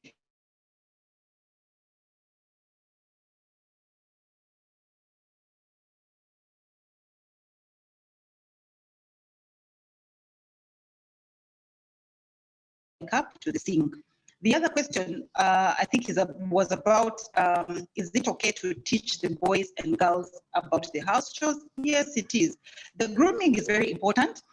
Lately, you will know that even in the lockdown, we were home, men and women, husband and wives were home. Do you know that many things came out? As a counselor, there were so many, reports on people don't know how to leave each other because this one cannot even get a plate, and a very adult man cannot get a plate to actually wash, and there are just 2 or 3 in the house. Those hands are very necessary, not just as a growing child, but even when they mature.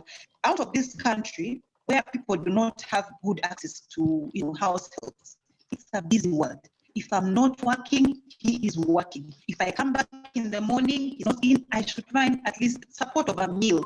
You cannot learn those skills if you did not encourage your children to actually do the house chores. So our children are destined to travel. Our children are destined for bigger things. They should know how to, take care of the environment, support their partners as they grow up. Wonderful. Thank you so much, Jennifer. And I think in the chat room, you will leave your contacts because there are so many mothers who want to be mentored on how to instill this responsibility in their sons. So please share with us how we can get in touch with you. I'll pass on this question to Jonathan and Trevor. The question about an absentee father.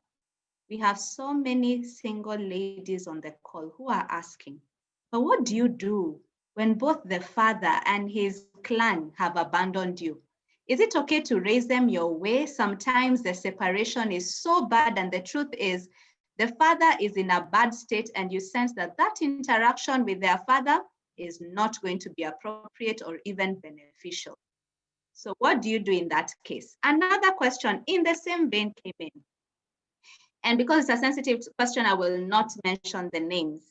What do you tell your son when the truth is his father is what the Americans say, a deadbeat dad? That is the truth.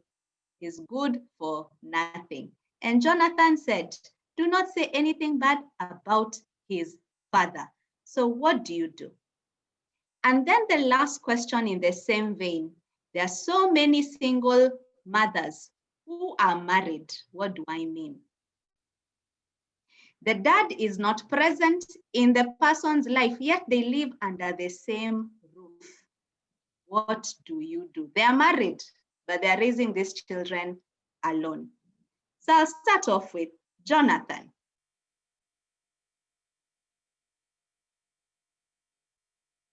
Oh, okay. Let me just unmute myself. I was trying to take some notes. I don't know. Can I request Trevor to begin with the absentee dad? I feel it's more. He will answer that better, being in a dad's position.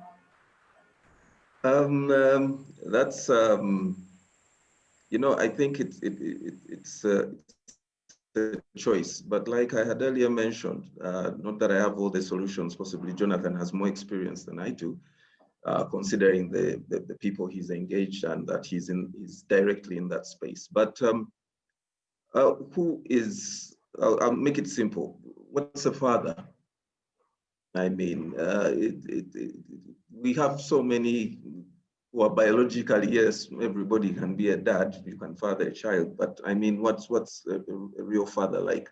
I know several people who have been raised by their non-biological fathers, and that's who they know, and it's about the relationship. So, like I said, for a single mother, it doesn't matter whether there's an absentee father or something. There is always that dominant male figure in who can be in a child's life.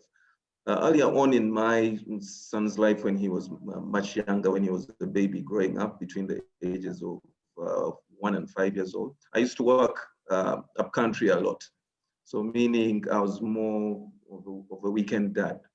But he developed a relationship with his uncle, a very close bond and relationship, and he does look up to his uncle as well. So I wasn't there, not on purpose, but there was still a dominant male figure in his life who was able to support that part of his life.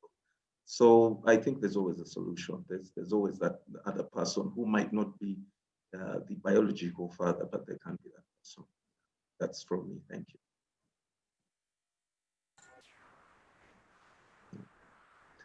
I think, Jonathan, you can take it from there. Okay. Stella, is it the good for nothing? The good for nothing? Yeah, so there are many women who are saying the truth is these men are good for nothing, deadbeat dads. So, and you said that, you know what,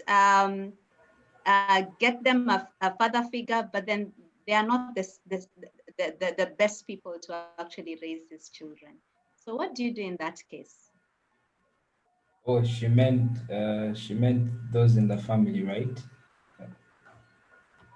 Did I get that Yeah, right? so there are two situations. The Yes. first one is that you have the same, you're married, the husband Mm. is living with them, they're not divorced, but the woman is the person who has the responsibility of raising this son.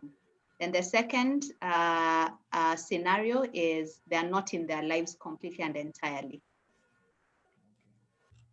Now, it goes back to what I say. Ladies, you've got to learn to stop giving excuses and get creative, you see? Because you're going to keep blaming this man that is absent, but I've not heard you complaining that the kid doesn't have school fees, you know? That's one thing. Fine, he may not be doing this part, but in some cases, I think ladies give us one-sided, um, one-sided, I don't know, stories. You know, now I can't know how busy is the man. You know, I don't say there's an excuse, by the way, for being busy, and I don't want to be caught off side. So I'm trying to be very careful here. My brother Trevor can bear me witness. So, but what am I saying? Even the Bible says that there is a friend that can stick closer than a brother. You know, it doesn't have to be those men only in the family. There's so many men out there in the world. You know, um, I for one, my mentor is not anywhere close to my relatives. You know, even me, all I can say all my uncles on my dad's side. I don't use that word good for nothing, but you know, there is very little or nothing that you can take from them and pick from them. So what did I have to do as a person, as me? Because that is a different case. But now let that mom put themselves in my shoes and know that now that I cannot get anything from the man's side, what do I do? Let us stop looking at the man's side and look out. Let her keep on the watch. You see, that goes back to what I was saying. The dominant male figure. I know they want to run away from it, but they will not, and they'll still go to look for that male figure. Doesn't have to be family, can be a family friend. Trevor just gave them an example that he was away for a while, and you know, someone, the son got to deal with. And okay, let me bring this in right now, because some of those mothers, they only take their sons to where they are with their fellow female friends. They never take their sons to where they are male friends. You know, and then this boy has nothing to do. When he reaches with you, you're in your noise and you know, talking about other things. So even where the boy would bond with a male figure, the chance is not there. So you've not created that environment for your boy to mingle with other men. But it is always women, shopping, and then you know, such kind of things. So maybe I'll request that person to get in touch. I've shared my number on the chat. But Okay, meanwhile, let the person check themselves in the interest of time. So, fantastic. So I think the bottom line is the boys need a male figure. They need a father figure. yes, that's So what I'm just trying. siring a child does not exactly make you a father. So Exactly. a son can be fathered by another male figure who's responsible. Exactly. So if you find the gap, find a responsible male figure. Thank you so much, gentlemen, for that. So let's go into very, very tricky grounds, very tricky grounds, reproductive health. And this is a question that I will pose to both Trevor and Jennifer. So, when should you start talking to your boys about sex? Yeah. So the question is, let me just read out the questions very clearly. What is the right age to talk about reproductive health issues to our boys? And what is the best way to go about it? And a follow-on question, how do you explain sex to children of 10 years? Many times we tell them, don't sleep with a child or boy before you're married. So now they want to know what happens if you do, because sharing the bed with my brother, there's no problem. So how do you explain this? I'll start with Jennifer. Wow, thank you, Stella. Very sensitive grounds indeed, but I love them because that's what I do for not for a living really, but that's what I do as my other passionate life. The children that we have, we categorize them as children, but my God, they are so exposed to many things. Let me just start again with the gadgets. These gadgets we leave our children with, they have exposed so many things. I'll give you an example of this TV channel of Nickelodeon. One time, it's Nickelodeon in the house, it's Nickelodeon. And one time I said, but you know what? Let me just go and sit with these guys. Let me take a cup of tea with them today and watch Nickelodeon. Let's see what's there. My 7-year-old is there, my 13-year-old is there, my 12, my 14. And what is in Nickelodeon is actually kissing and detail. So I'm telling myself, this is supposed to be a baby channel, but the things that they're learning. So in summary, the gadgets we expose our children to sometimes give a lot of information, even when our children are very, very young. So a 7-year-old, like my last baby, will actually now know that it's passionate to kiss. You don't just kiss anybody. So for me, when I saw those, I started, understanding that let me not leave. Usually our tough talks start from when a child is 9 years old, that tough talk, as if adult talk.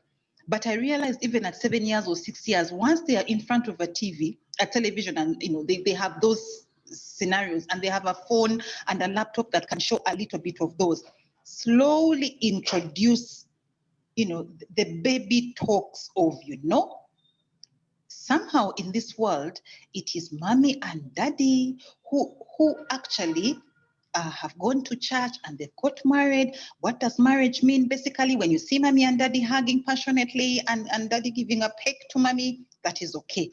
Actually, when you probe into that discussion, you will start realizing how much they know. When we talk about the 9-year-old, a 9-year-old, I think, is around P4. In school, in P4, the reproductive discussions have started. Now, you don't want a teacher to start introducing a reproductive discussion, sexual reproductive discussion to your child before you do it. You really want to be the hero, and I encourage parents and guardians on the call. Try as much as possible to be the hero of your children, of your the people that are in your care. Try as much as possible to be the hero in that discussion. Why? Because then you're slowly winning the trust of them. They will be able to tell you even what teacher said today, even what they learned. My son, as I picked him from school, he quickly said, Mommy, at our school, they were talking about homosexuality. What does homosexuality mean? And that's a P4 child. I couldn't shy away anymore. And those are the tips that, should open our eyes as parents and guardians to actually know that it's not really early anymore to actually slowly, in the small, candid, small and humble, discussions, to introduce our children to those discussions. A 9-year-old is now big enough to know that when a man and a woman are in a corner at night and they are not brother and sister, things can happen. They can touch themselves, they can kiss themselves, and the conversation goes on and on. I will tell you, when I'm teaching my girls in the home to actually prepare a sanitary towel, a sanitary pad on the panty, I call my boys, we do it together. I show them why it is important for a normal girl child to get menstruation periods. I also tell them, the boys, what it means if you have a friend, a girl in the class who goes through menstruation period and you play around with her. It means she can conceive and get a baby like mommy has babies, you people, So those are small and candid discussions. My point here is, do not be shy to start these, small and baby introductions to your children. Don't allow a third party to be a hero in that discussion. Let us make them our friends, and also do not shy away from issues of lying. Babies come from the umbilical cord. I don't know. Those stories we keep telling our children. Do you know, my son told me, but mommy, I did not pass through an umbilical cord. do not be deceived. Even though I'm a counselor, I was shy to ask him. So now where did you pass? I didn't ask that question, but I slowly probed and probed until I realized at school they discuss. So they know how the baby is formed after the menstruation cycle. They actually know how the baby comes out of the stomach. So let us be very alert. Don't shy away of giving these babies to other people.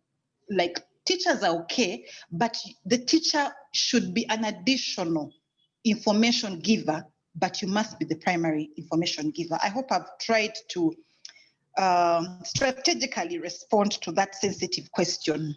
Absolutely, you have. Do not allow a third party to be your child's hero, especially your son. So you have to have those hard conversations. Trevor, you have raised boys and girls. Have you had that conversation? What is the strategy here? Actually, I've picked some great insights from Jennifer on that. Like I said, with my 15-year-old, yes, not with my daughter entirely. I guess I have walked around the issue a bit, had a slight discussion, but you know, like I said, it's something I've picked up from Jennifer in terms of how to go around that, and the fact that they already have this information. My daughter is in it's in T7, so she's a candidate. I'm sure they've already introduced them to the reproductive system and everything. So that should be a discussion much easier to have. Although Jennifer indicated that definitely I should be, or as parents, we should be the first source of information. So yeah, a lot of points I've picked up there. Fantastic. And I love this cross learning. Nobody has all the answers. We are all learning. Thank you. Thank you so much. All right. So we have only 3 questions to go. And so I will pose this to Jonathan. This safe space that we are talking about. So we talked about raising an emotionally strong man and the fact that we should not invalidate their feelings. So we have the hub who actually runs the Moran project in Nairobi. It's a mentorship program for boys as well, which is fantastic. I'm loving the fact that there are so many programs in this space to address the issues we're discussing about today.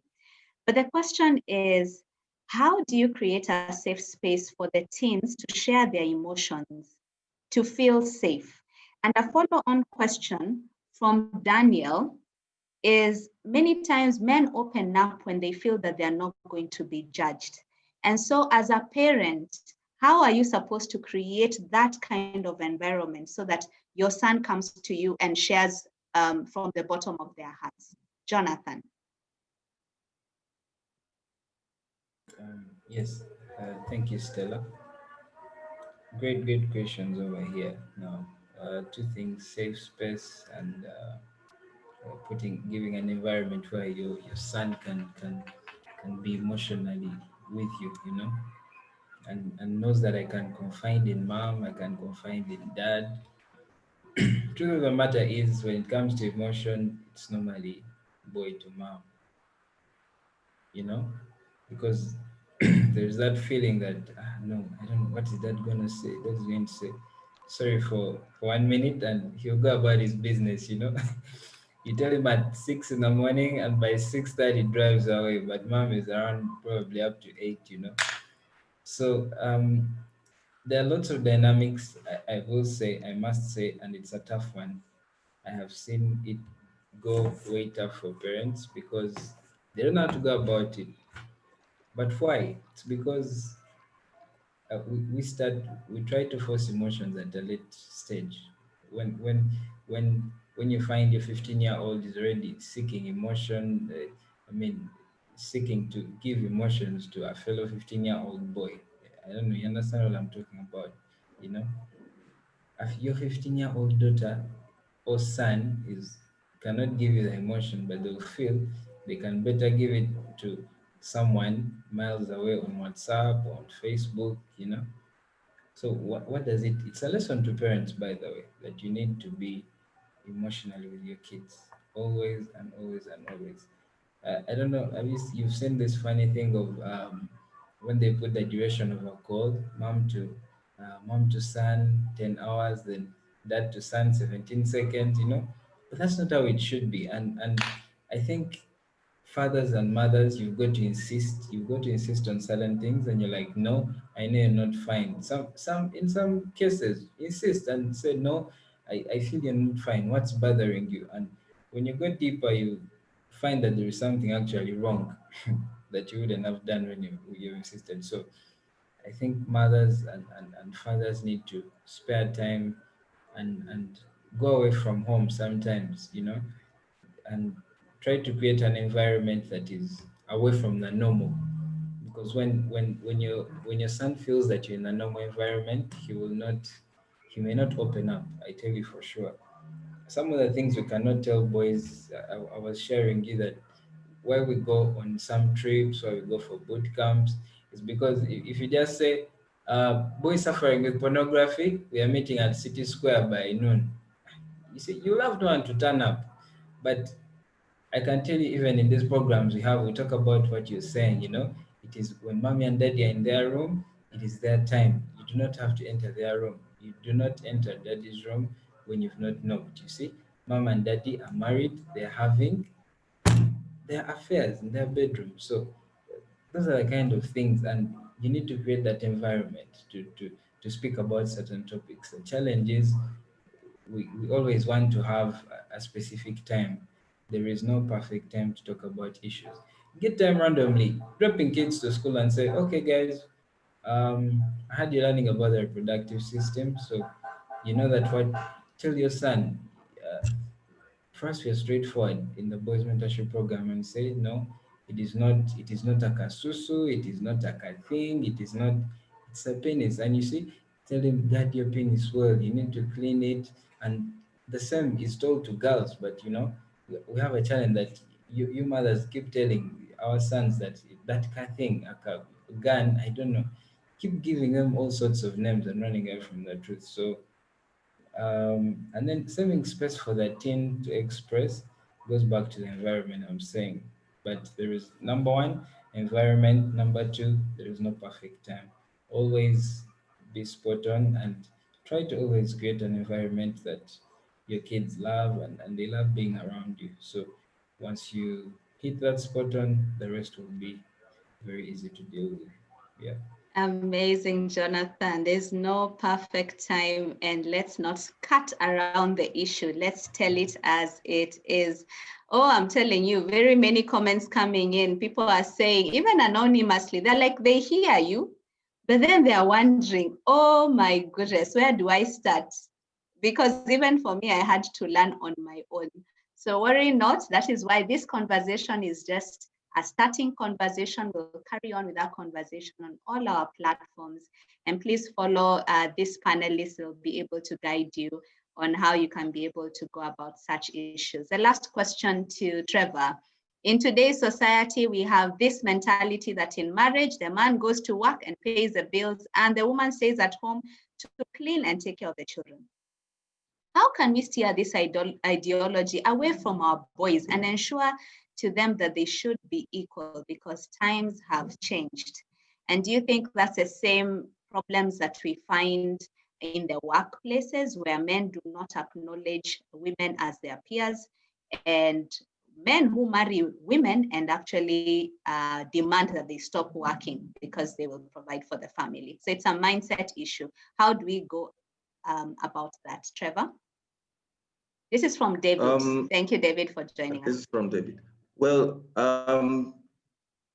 traditionally, I can see where that mindset would come from. That the man, yes, has to go to work and has to provide. Possibly some men prefer to be the single-handed provider for the family. And in terms of the duties, just picking up from the Bible and everything, yes, the duty of a man is to be responsible for the family and take care, to lead, to guide, and he has to provide for them. A woman having the capability does not take that responsibility away from a man. And I think in possibly Jonathan's program or any other program, that's something that needs to be emphasized more than anything. Because in terms of even the nature, men who suffer from one reason or another, who are not able to provide, it takes away from them, not only from a sense of purpose, but also biologically, you know, the stress, it will deliver stress. So, however, it shouldn't mean that the women should not have that, because we are individuals at the end of the day. Women, in spite of them being in marriages, have lives of their own, want to have dreams of their own, want to succeed, want to also put something on the table as support, but not as a duty. I have had discussions before with ladies who have told me if they had a choice, some of them, they would possibly prefer not to work.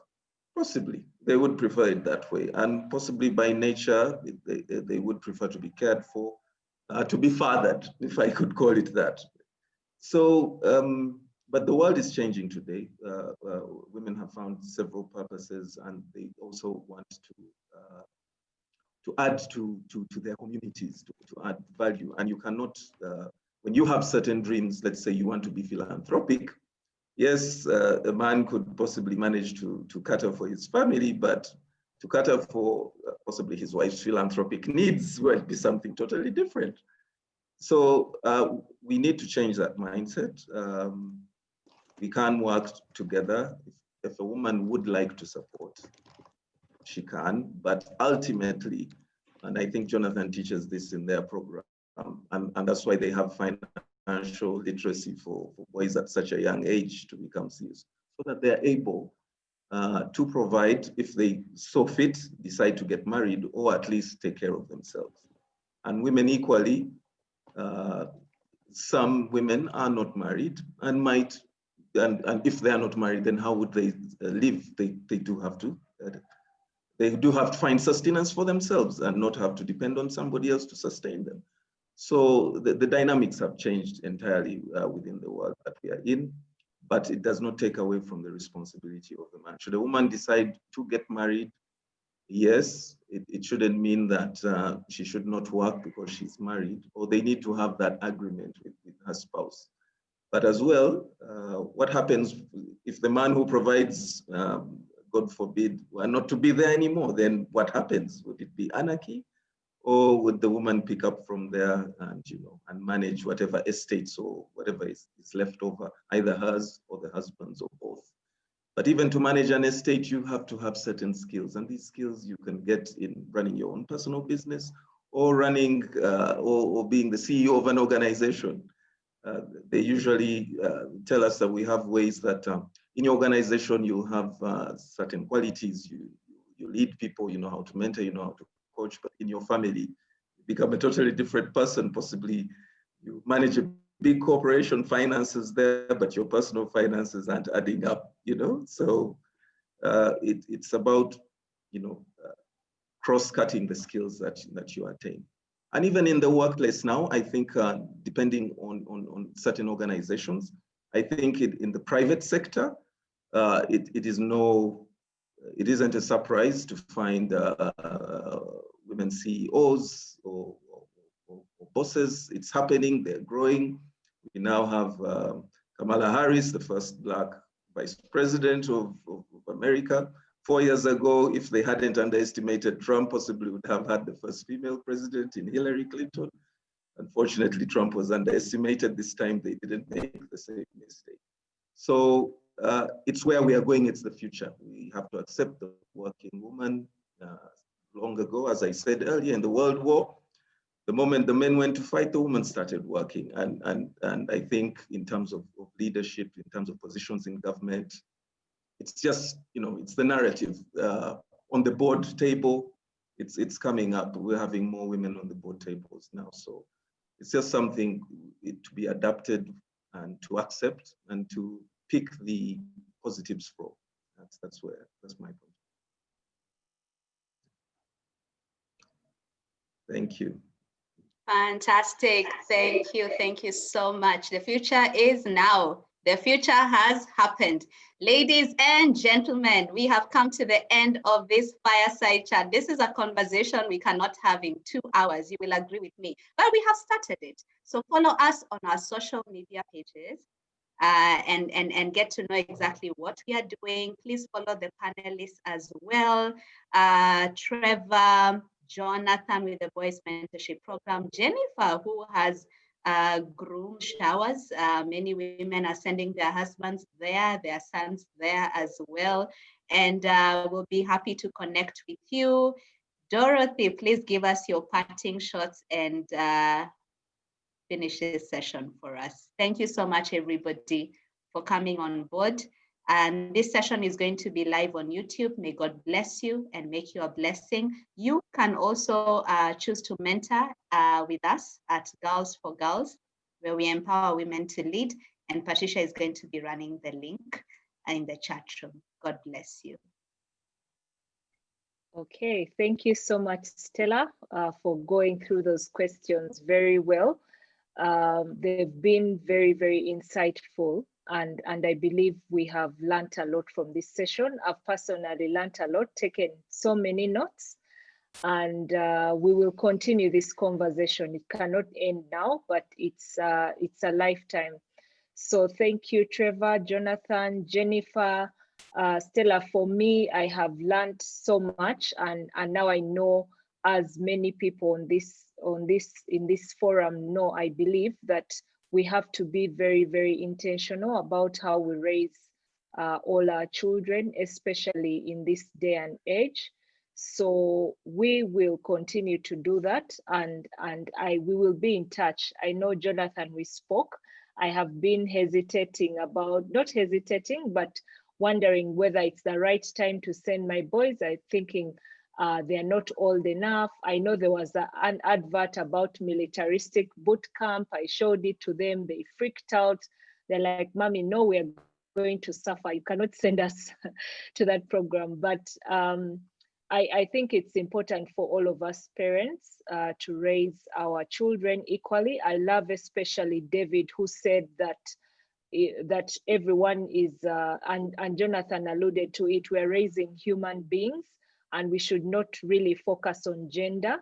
But I also believe Trevor touched on the fact that men and women are different. We can see that has come out, even ourselves, and whether it's our brothers, our spouses, our friends, we can see there are things.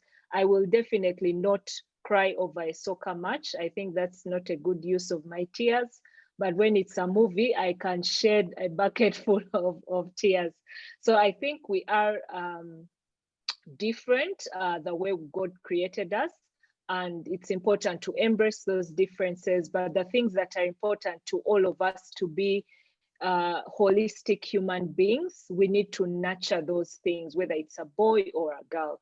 So I'd like to thank you so much once again, our panelists. Thank you for joining us, and to everyone that made this chat very lively, and for your questions. Thank you so much for joining us. Have a lovely weekend, and we'll see you again soon. Bye. Bye. Bye, everyone. Goodbye, everyone. Thank you so much for joining the call. I was happy to join you. Stay blessed and take care of your boy child. Sure thing.